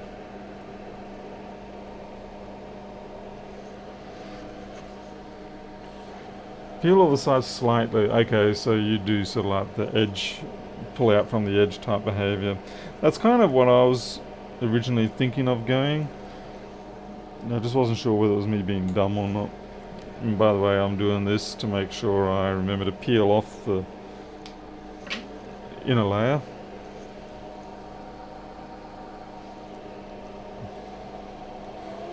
I'm actually going to turn the extractor off, because the extractor is pulling air from behind me forward, which means it's going to collide in with this.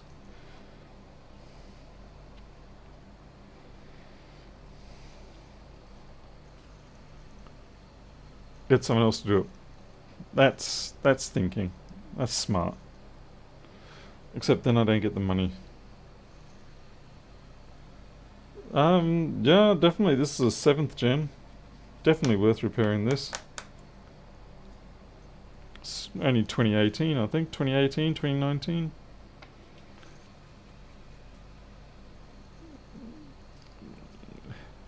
Oh, Nick, that's fun. Yeah.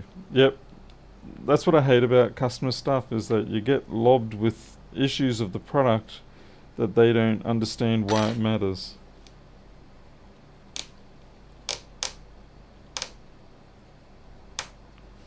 Click.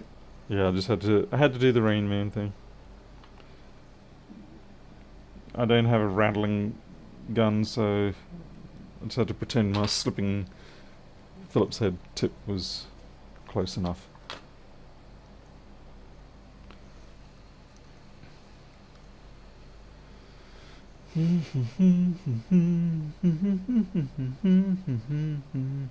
The big thing I find I need sometimes to be able to correct is when I drop it down and these flexes have pulled out slightly. I want to be able to push them back in. So I kind of prefer to leave this section here as the very last to pull out in terms of the strips.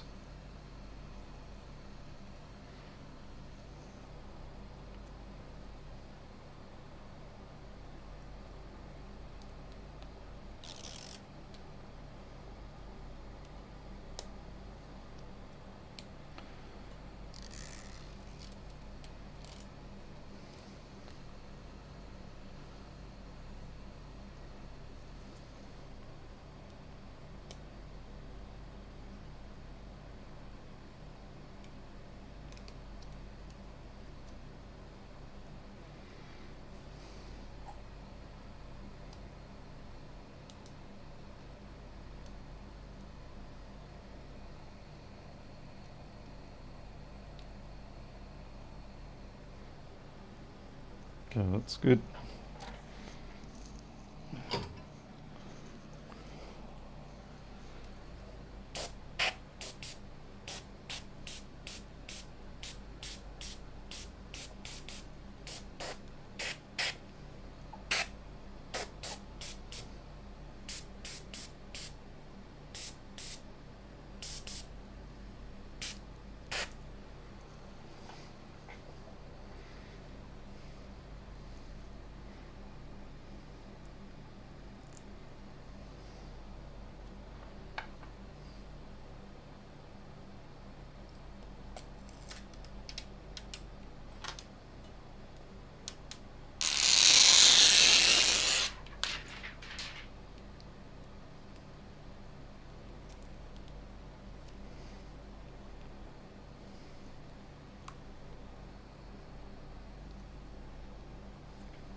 Okay, what the hell?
Hey, I've got a 7 plus. Got it for free. Fixed it up. Can't complain.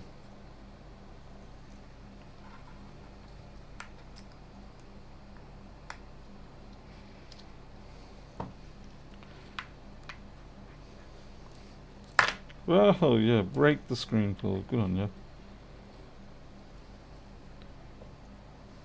Okay. Couple more. I usually find it's good to leave them on overnight. It depends on the adhesive you're using. This is not a curing adhesive, so it's more a case of I want it to sort of fuse, as it were, enough that it's not going to push up again.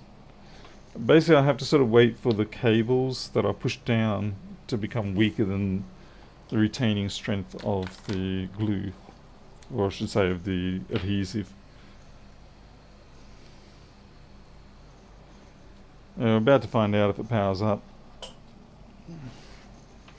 But yeah, usually I do these at night, and then around about midday I give it to the client. Yeah, that's looking good. Yeah, pressure helps it grab, that's right, which is why I've got 4 of them along there. But I find so long as I clean it well, then it grabs quite nicely.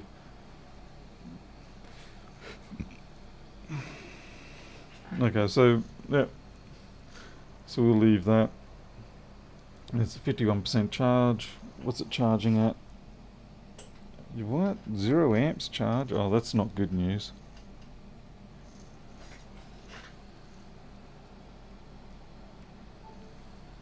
Okay, they've got a dud charge port. I flip it around and it's 1.8. So they've got either junk in their charge port or it's just been abused too much, and yeah.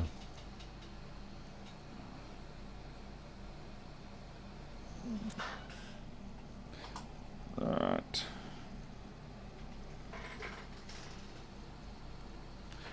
Yeah, please don't mention things like that.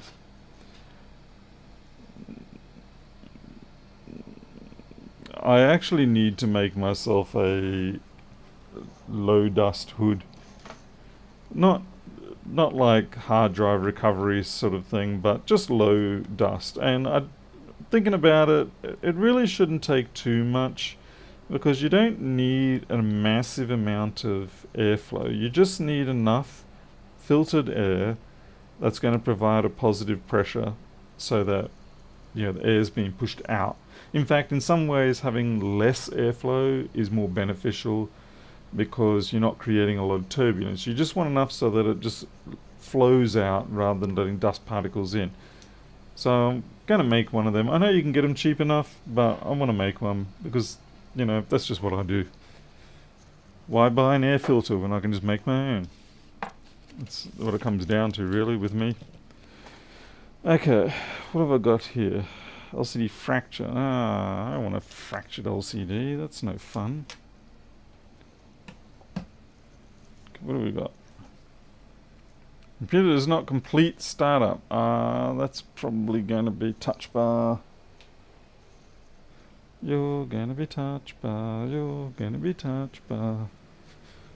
Touch bar, touch bar. It's gonna be... This laptop has a security update that needs to be completed before continuing. Please restart to apply this update. Restart. Update could not be applied. This laptop requires a security update in order to complete the process. And you're like, no.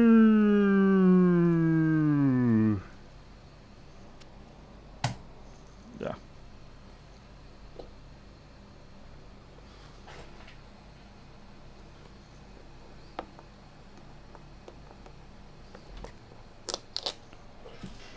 That's my guess anyway. I'm probably going to be very wrong.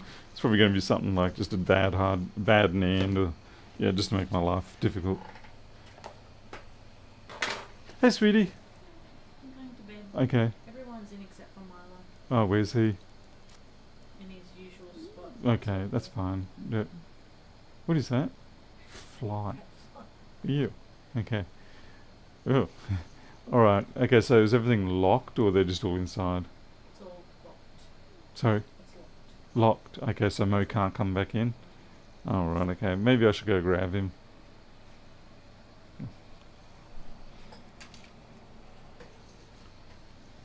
What to do with Momo?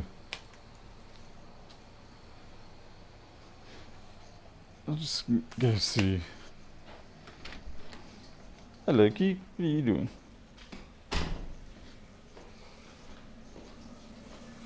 Hi, Luna.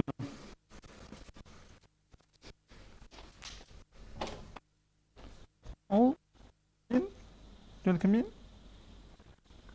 It's a stupid question, I know. It's hot and muggy. Come inside. It's air conditioned.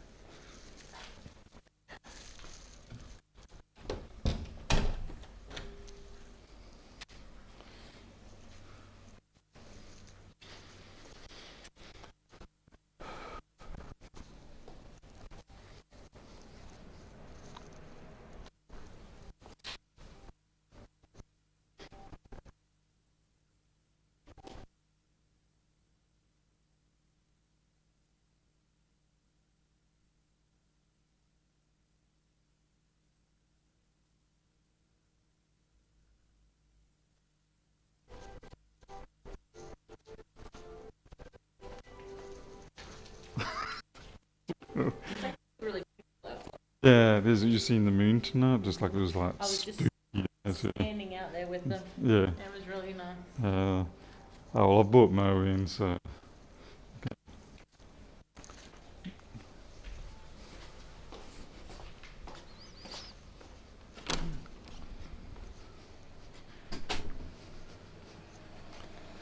Alright. Let's see. Into the rubbish bin for that digitizer. Job done. Twang. Oh, there's an unfortunate scratch there that you can't see. Yeah, there you can. Dink. No job done, right? Okay, so I'm gonna guess incomplete startup with liquid damage. It's probably, yeah, it's likely damaged the touch bar electronics. Sometimes I can rectify this. I found a trick. If you change the camera That's funny. It has completed its startup. It actually worked its way through. I can't show you this, of course, but I had a user login just then. So it actually seems like it worked its way through during the course of it sitting in my shelves.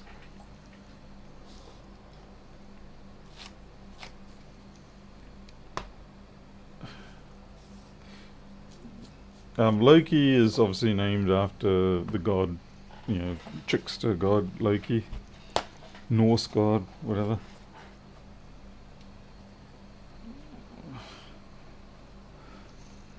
It's a 1707. It shouldn't really be susceptible to the tragic failure of the Nans. Anyway, we'll find out. Let's get into it.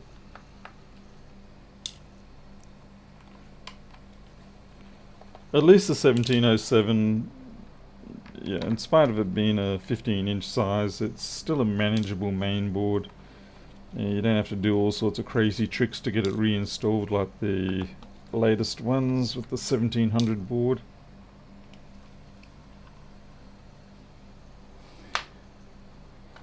No, well, it says boot, and I seem to recall them saying boot, so no. We'll find. We'll go to check out for the liquid damage anyway. So, doink.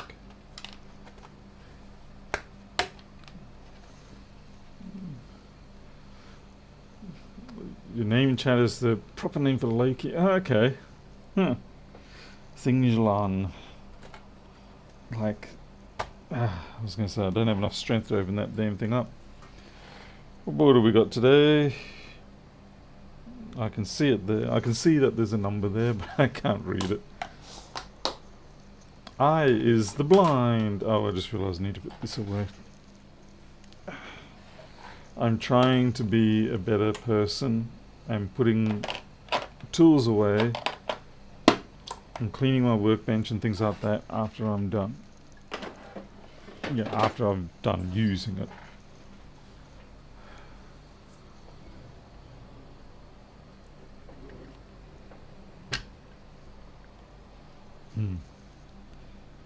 A 928. Might as well stay on that.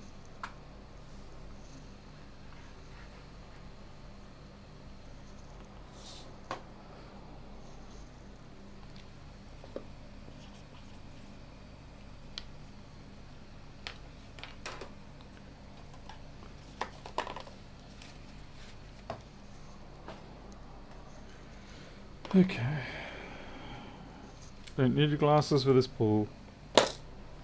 Just trust in the microscope.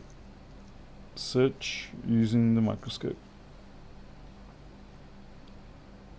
Okay, yep, liquid damage mark right about where the damned... Okay, we've got liquid damage on the C3215. Then we've got more liquid damage there. And yeah, marker right there with it. Yeah. So I'd say what's probably happened is just through the transporting, it's cracked through the corrosion, and it finally managed to get itself sorted out enough that it was able to do the update. So at least that's one problem solved. We still have the corrosion to resolve. Silicon pad. Oh gosh, no. This is basically the antithesis of anti-static. This is a static monster. In winter, you can whip this thing around and it will crackle. So yeah, that's a static monster.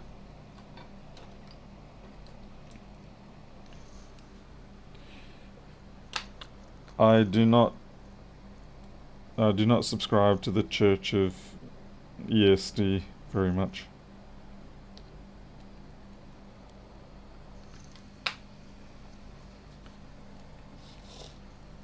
Rodrigo, welcome. So I've given my explanation before. I think there are definitely situations where ESD control is essential, but for built circuits like this, it's more of a money grab than anything else.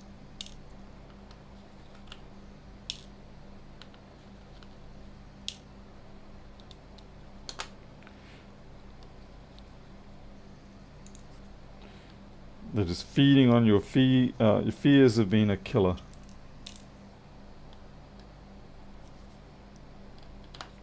So, how do you know that you weren't the one that killed that CMOS C4000?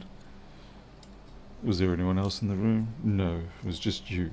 You and your static.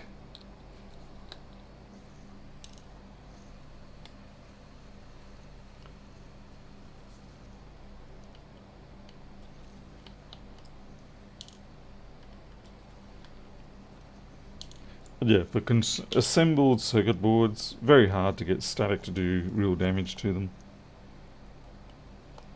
One of these days I should take something like a 3437 board that I have, one of many that works, but it's just too low in spec to be of any real use, and go around and zap the living daylights out of it, and yeah, just use it as a conduit for zapping things, and then see if it boots.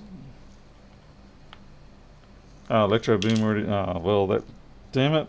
Why did Electro Boom have to do that? You just ruined my idea. In fact, you probably stole it from me in the future and came back.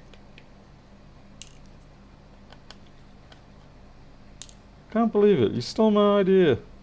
I had that first in my head.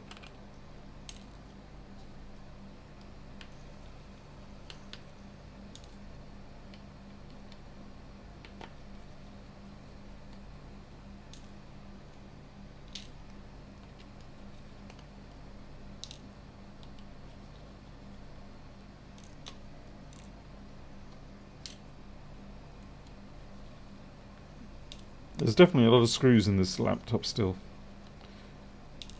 But at least it is just that. It's predominantly just screws as opposed to a whole array of FPCs with awkwardly shaped flexes such that they have an inclination to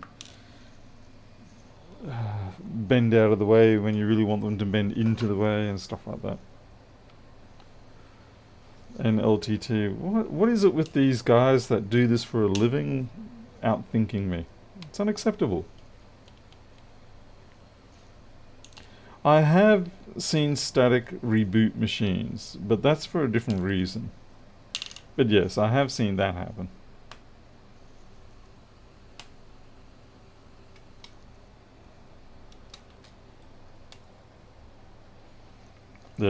There's a mark on that connector there, which is the pardon me, is the touch bar. But the trick I have found that sometimes works is if you upgrade, I think it's the camera, I'm pretty sure it was the camera BIOS, to one that has already been updated, then it goes ahead and lets you boot.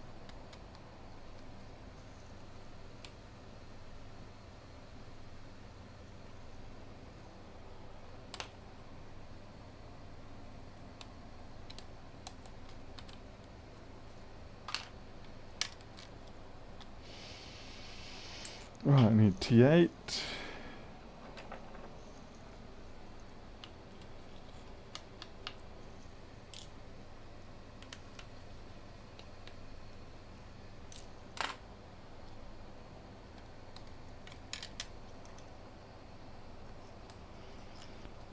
Nice to see this one has not actually been disassembled.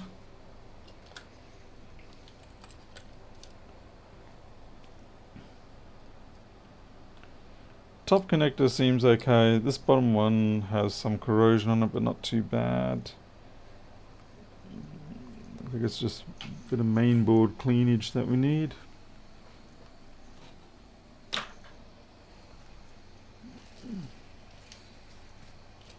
Right. Stop doing that. So just having to have a temporary clean out of the tray that I have to allow me to put the chassis of this laptop into it. Is it going to be too wide? Oof, just fits. That's nice.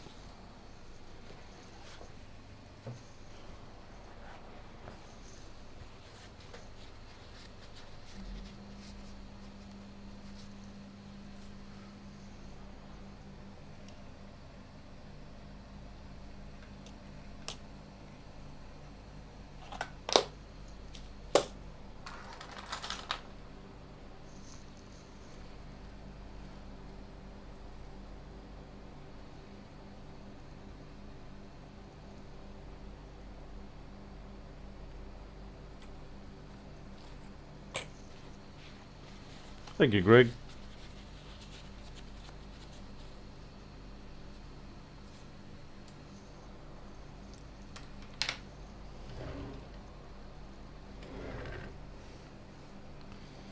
Alright, so basically, that's the stuff on the top side that we saw.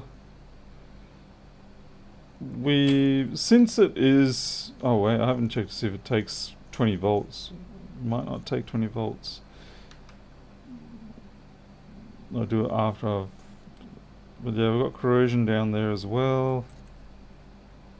A little bit of corrosion under there. They'll be on test pads. And this CD3215 is also corroded.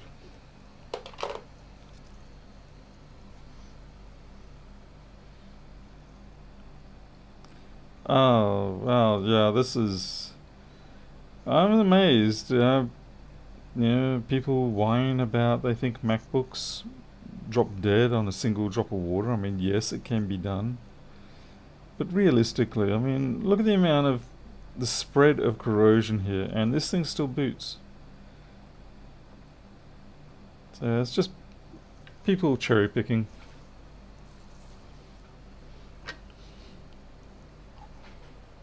Oh, squeaky. Hate that. It's very offensive. Now I've got to work out what I'm going to do. Is anything severe enough that...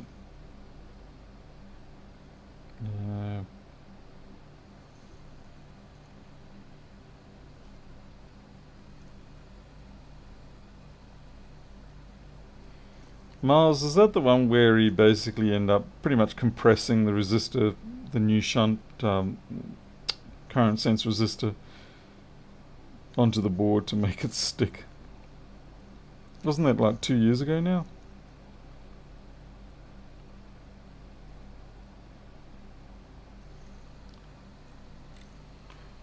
A mouse in the shop. No. If only I could blame it on that. I need to see if this is actually taking 20 volts. I have a feeling it might not be, but we'll see. Because you can boot without it actually taking, charge. See how the display connector's okay? Yep. Yeah, you can boot without taking charge.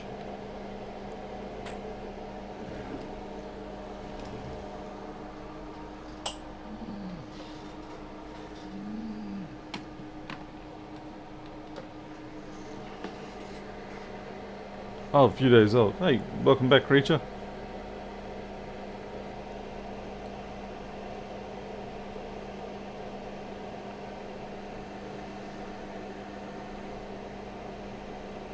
Yeah, it's going at 20 volts, so amazingly, in spite of the corrosion around the CD3215s, it hasn't actually damaged them.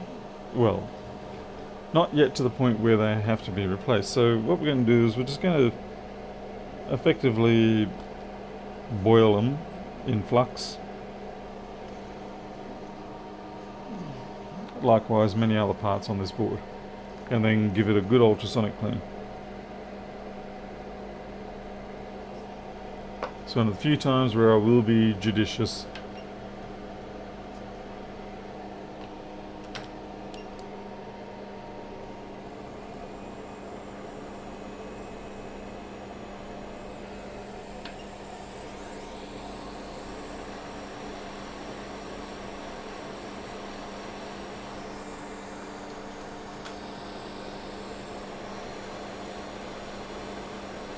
The other thing I have to do is check that the pads are okay. Yeah, there are some parts there that could be considered marginal. Just want to make sure that they don't just, if you tap them, they don't just crumble away.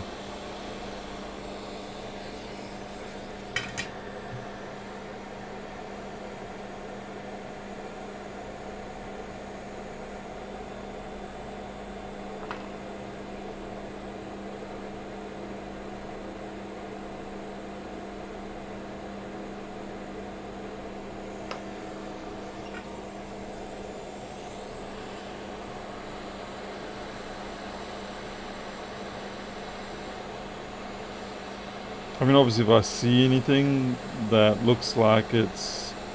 Oh man, I'm just upsetting that lock tab.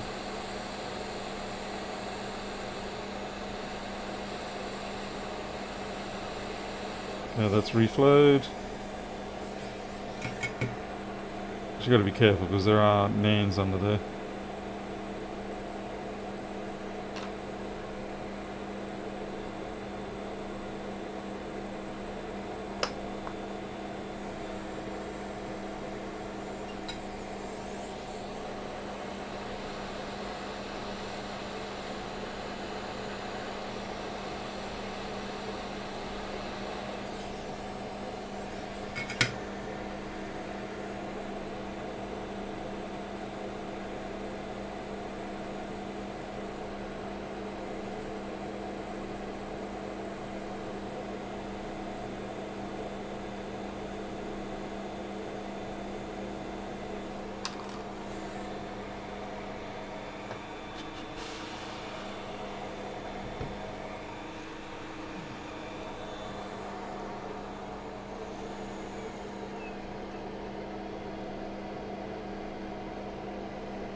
That leftmost bottom pin is looking a bit marginal.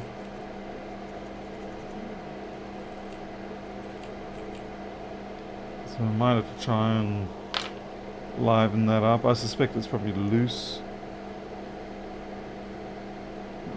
That said, I can't even feel it.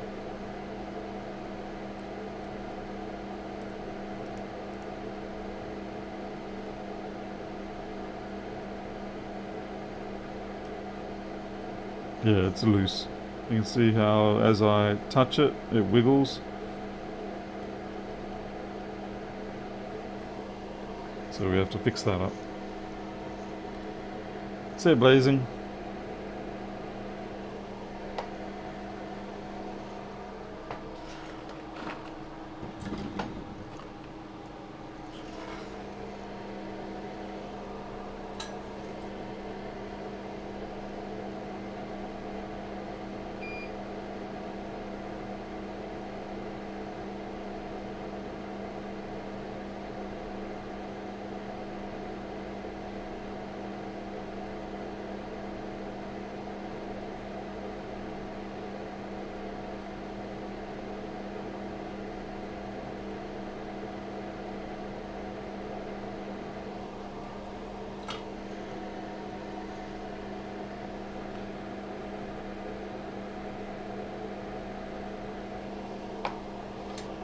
I have a strong feeling that it's not actually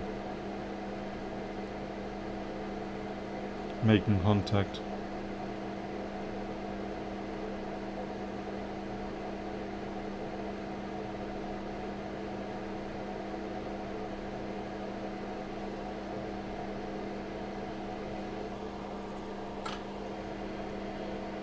Dremel to the bottom left.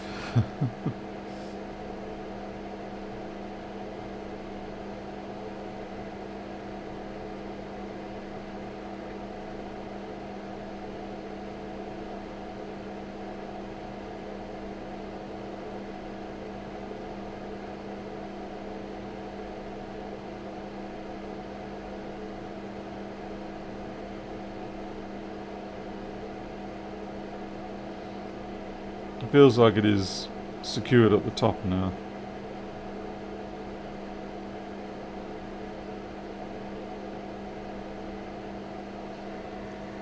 This is an easy way to find out.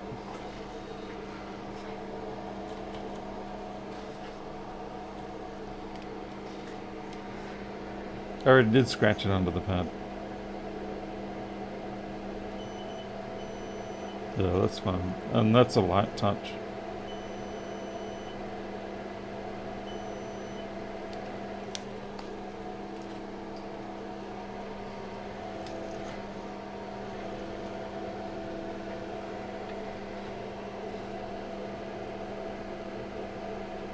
I'd say that there alone perhaps was the cause of the boot issues,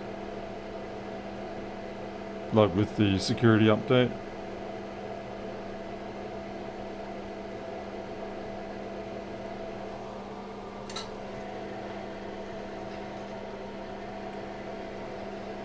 It's got to be better than factory.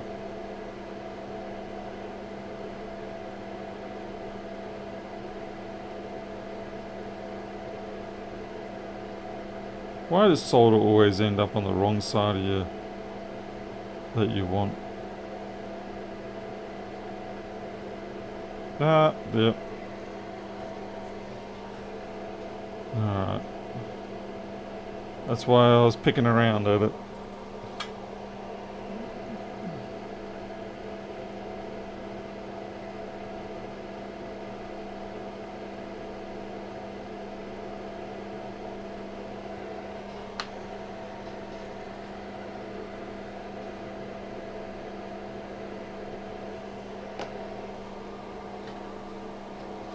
I'm going to use the great big tip because it's got the thermal capacity to be able to quickly heat up this area and do that.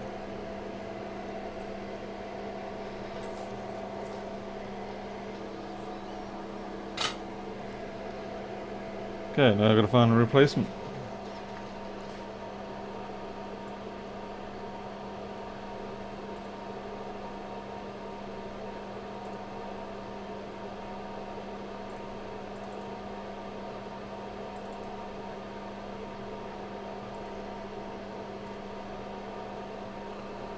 Let's see, CPU side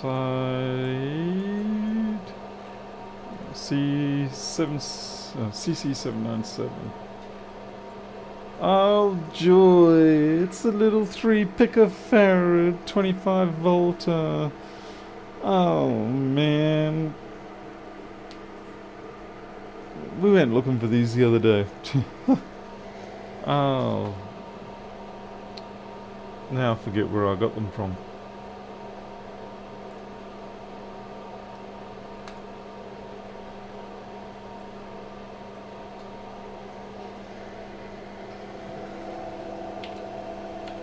Oh, idiot.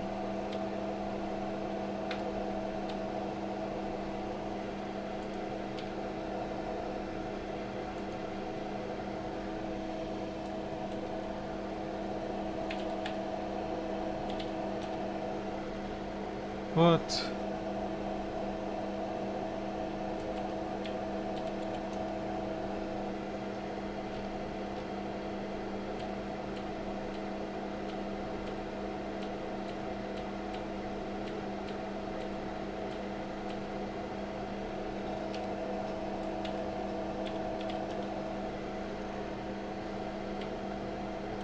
Okay, well, that one definitely doesn't have it.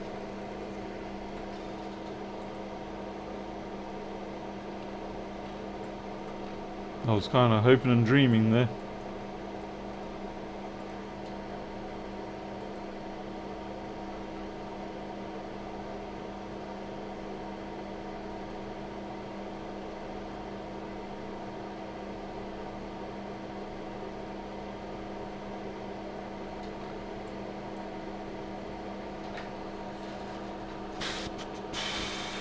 .0 PF. Okay, search.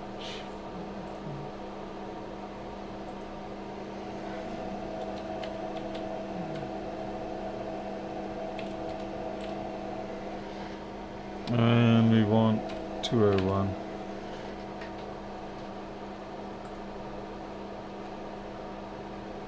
Upgrade and give a 10 microfarad. Right, yep, that'll help. Yep.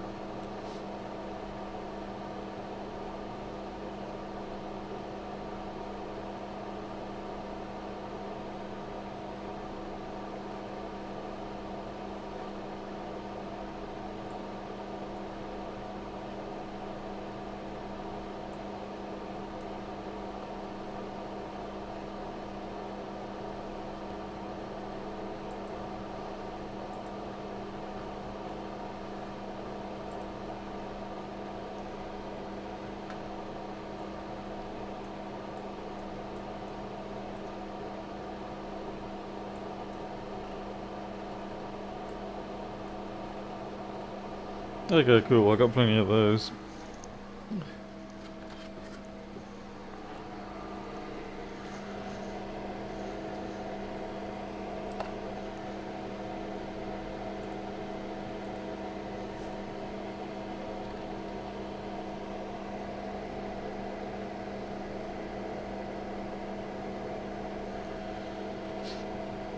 So according to the board view, it should be that one there.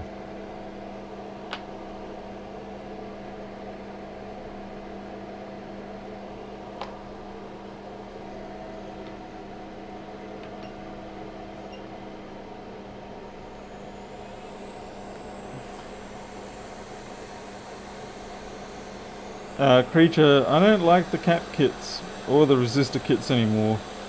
I got burned pretty bad with them. I'm going to stick to donor boards and buying from Element 14 Farnell.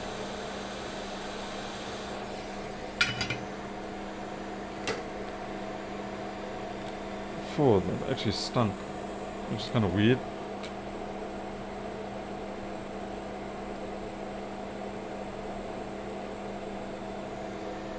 For some reason that adhesive on there, it was volatile in a way that I feel like my HEPA filter didn't draw it out.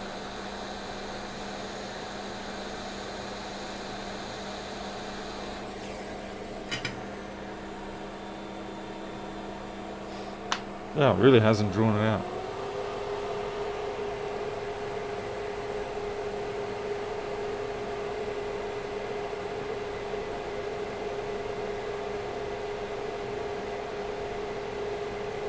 It's because I don't have my great big carbon filter on it anymore.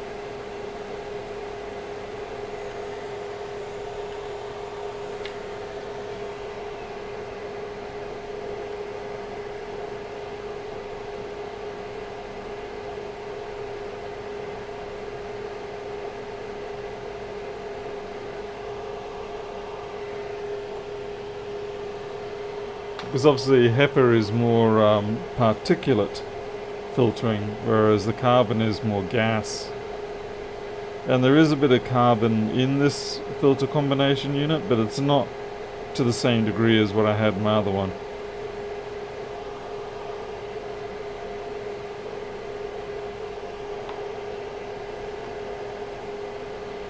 I am genuinely amazed that this CD3215 is still functional.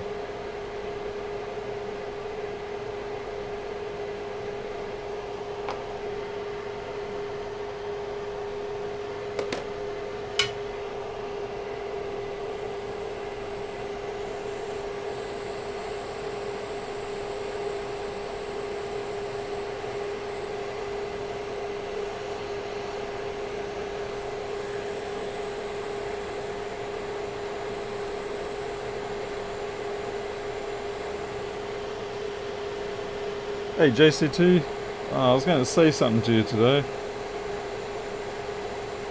Oh yeah. Did I tell you with the triac situation? It was just because the triac was getting too hot. I think that was, yeah, because you do all the industrial stuff. Anyway, yeah, the triac was getting too hot, and that's why it would conduct even without a gate drive. Yeah, that one's got to go.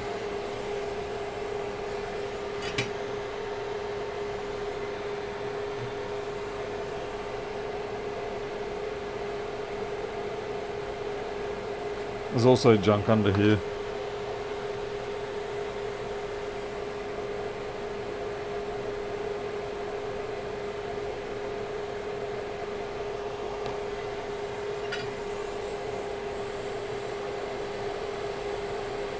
Got to be careful if I'm going to tap this because it does have very fine pitch on its. Yeah, whew, that was almost too big.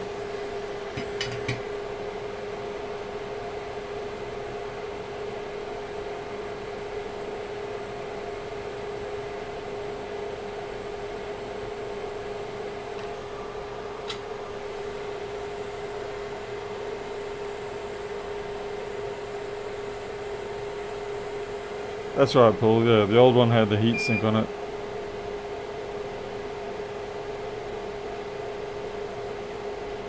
Yeah, as soon as I put the clip on, it behaved.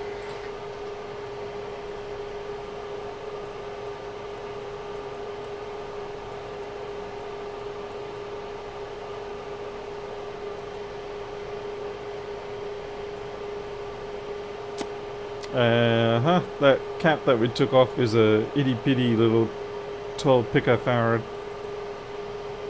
What is it with their 12 and 3 picofarad obsession?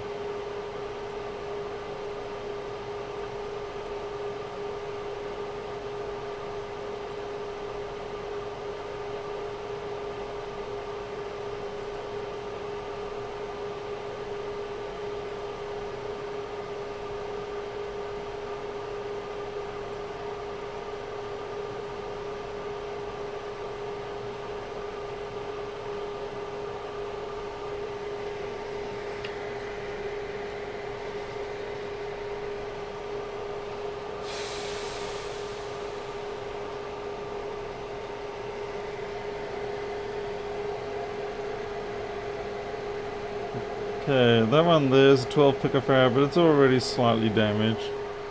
So I'll get another board.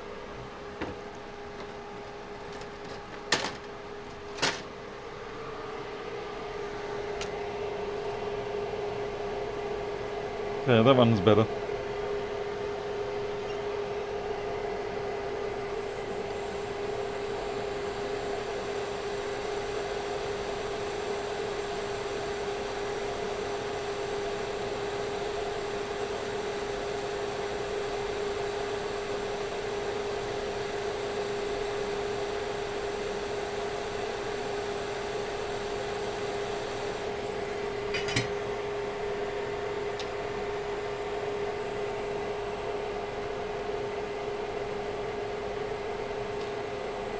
I almost couldn't see where I had to put it.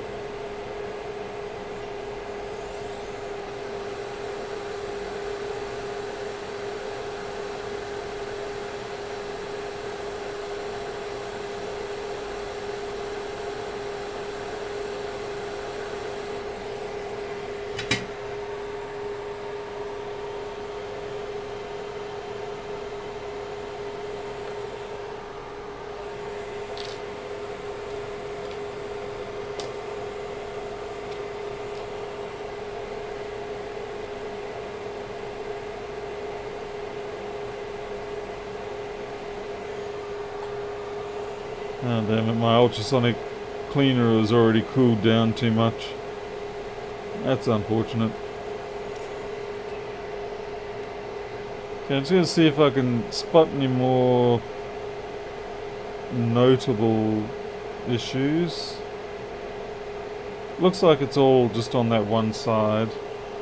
I'll check the other side because it is obviously again on the edge of the laptop, so sometimes you can get corrosion like this fluff stuff.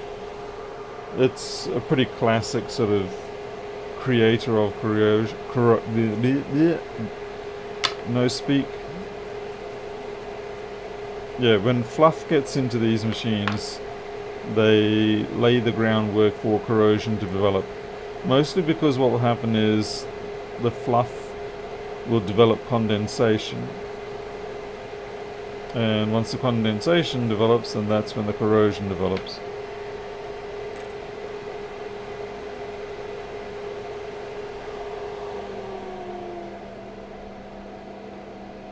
Yeah, I'm really wishing I had that carbon filter.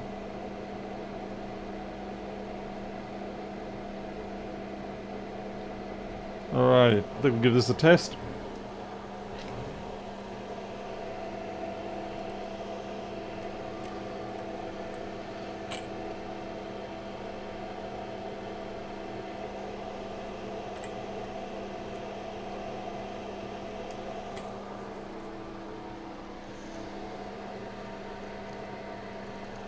Yeah, Creature, I think, yeah, it's probably because of all the standards they have to pass.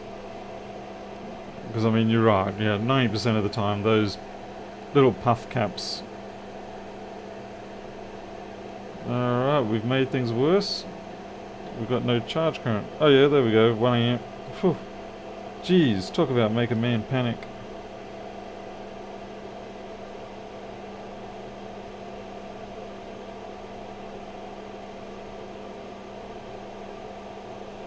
Yep.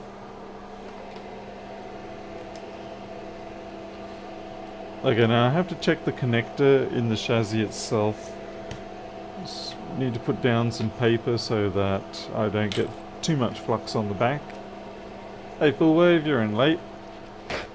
You need to go sit at the back of the class.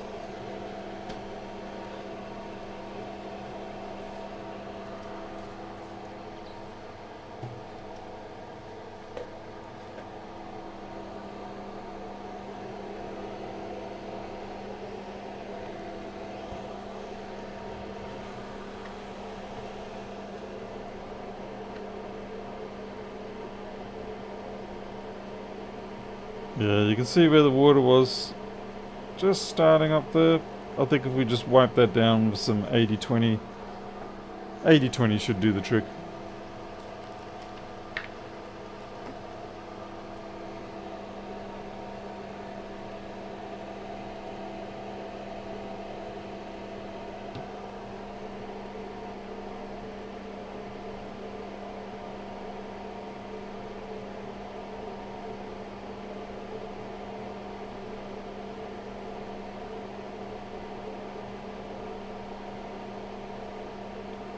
Yep, that's looking good. Check the other end just in case. And that's fine. Check the USB-C. That's fine. Okay. Well, that's pretty much that. I'm going to check that it boots and charges, and then it will be set aside for tomorrow to be put through the ultrasonic cleaner.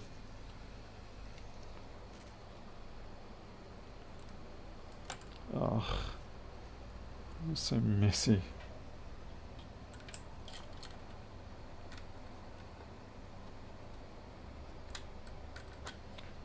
Yeah, so I think it was just freakishly lucky. It was that one pin on the touch bar that was disconnected slightly, but it must have stuck around long enough while jiggling through the post. Okay, what's holding your speaker connectors?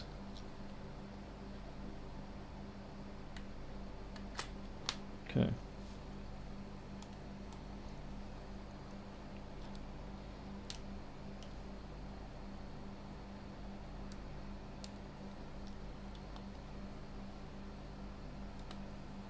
I hate when I capture that battery data cable, the thin FPC one. It's always a drama. It's snared whenever you put the board back in.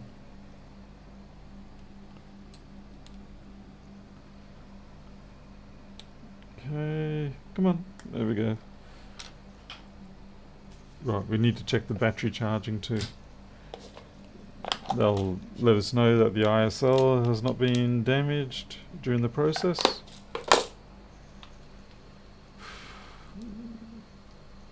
Nick, the T400 seems to be doing okay. I don't have any complaints about it, and at least its power consumption is quite minimal, which is really nice. I do wish it wasn't. I do wish it didn't have a fan on it. I wish it was just like had a larger passive heatsink. I guess you can't have everything, eh? Can't have everything you want. But overall, for the price, you know, $200 Australian, can't complain. That's about 140 US. Reaching.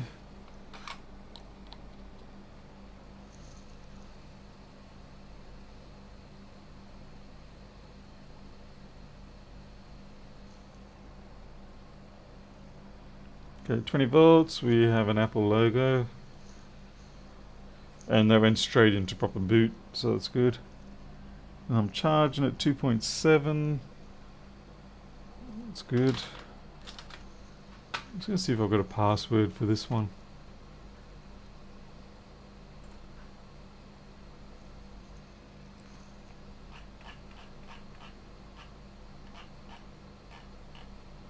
Nope, no password. That's okay. It'd be nice because then I could check other things, but I'll see if they are willing to give it to me, because I'd like to be able to check that the touch bar actually lights up. Did that just reset on me? I can't tell.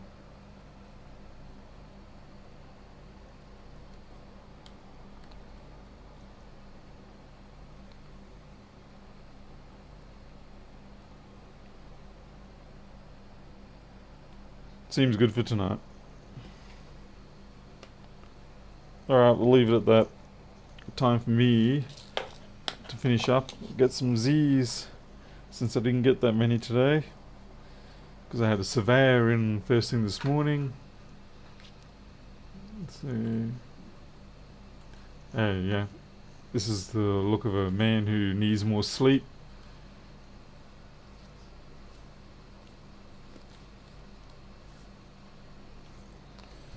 Wait for this to finish doing whatever it's doing. Okay, it's done. Disconnect the battery flex. Okay.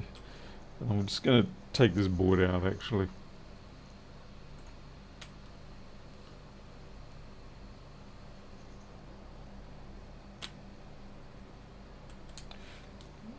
Mostly because it's got flux in it, and the flux is going to migrate into the connectors a little bit too much.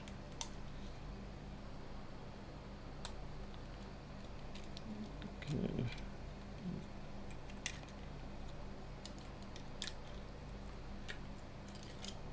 Alright, good to go. Stick those back into the donor pile. I think I'm going to have to leave this one on the tray, because it's strange. I have a decent number of jobs in the queue, but oddly I do not have many slots. Well, I don't have any slots left, because they're filled up with other things like small form factor PCs and things like that, or tablets. Anyway, okay. Aussie man would say, here's me face. Yeah, but I can't go stealing lines like that. On fire now, you need to order over 50 to get free shipping. Okay, it's similar to that here, but I think it's only 45 Australian dollars to get free shipping. But similar enough anyway. Yeah. We need fan spin. You got fan spin. It was right there spinning. You just didn't see it. Alright, well, I think it's time for me to pack it up for the night. We've been here for quite a while now. It's yeah, 2 o'clock in the morning. I was very happy to get that tablet out of the way, and we got the Lenovo running. And what was the first? Oh, and we got the DC in board running. So it was just a shame I had to sacrifice another DC in board to get that connector. So I don't see that failure that often, so it's probably not worth me getting any more. Anyway, I am out of here. Thank you all for watching, and I'll see you next time. I do have a few more machines to repair, so it could be tomorrow. You just have to wait and see. Till then, you'll take care. I'll catch you later.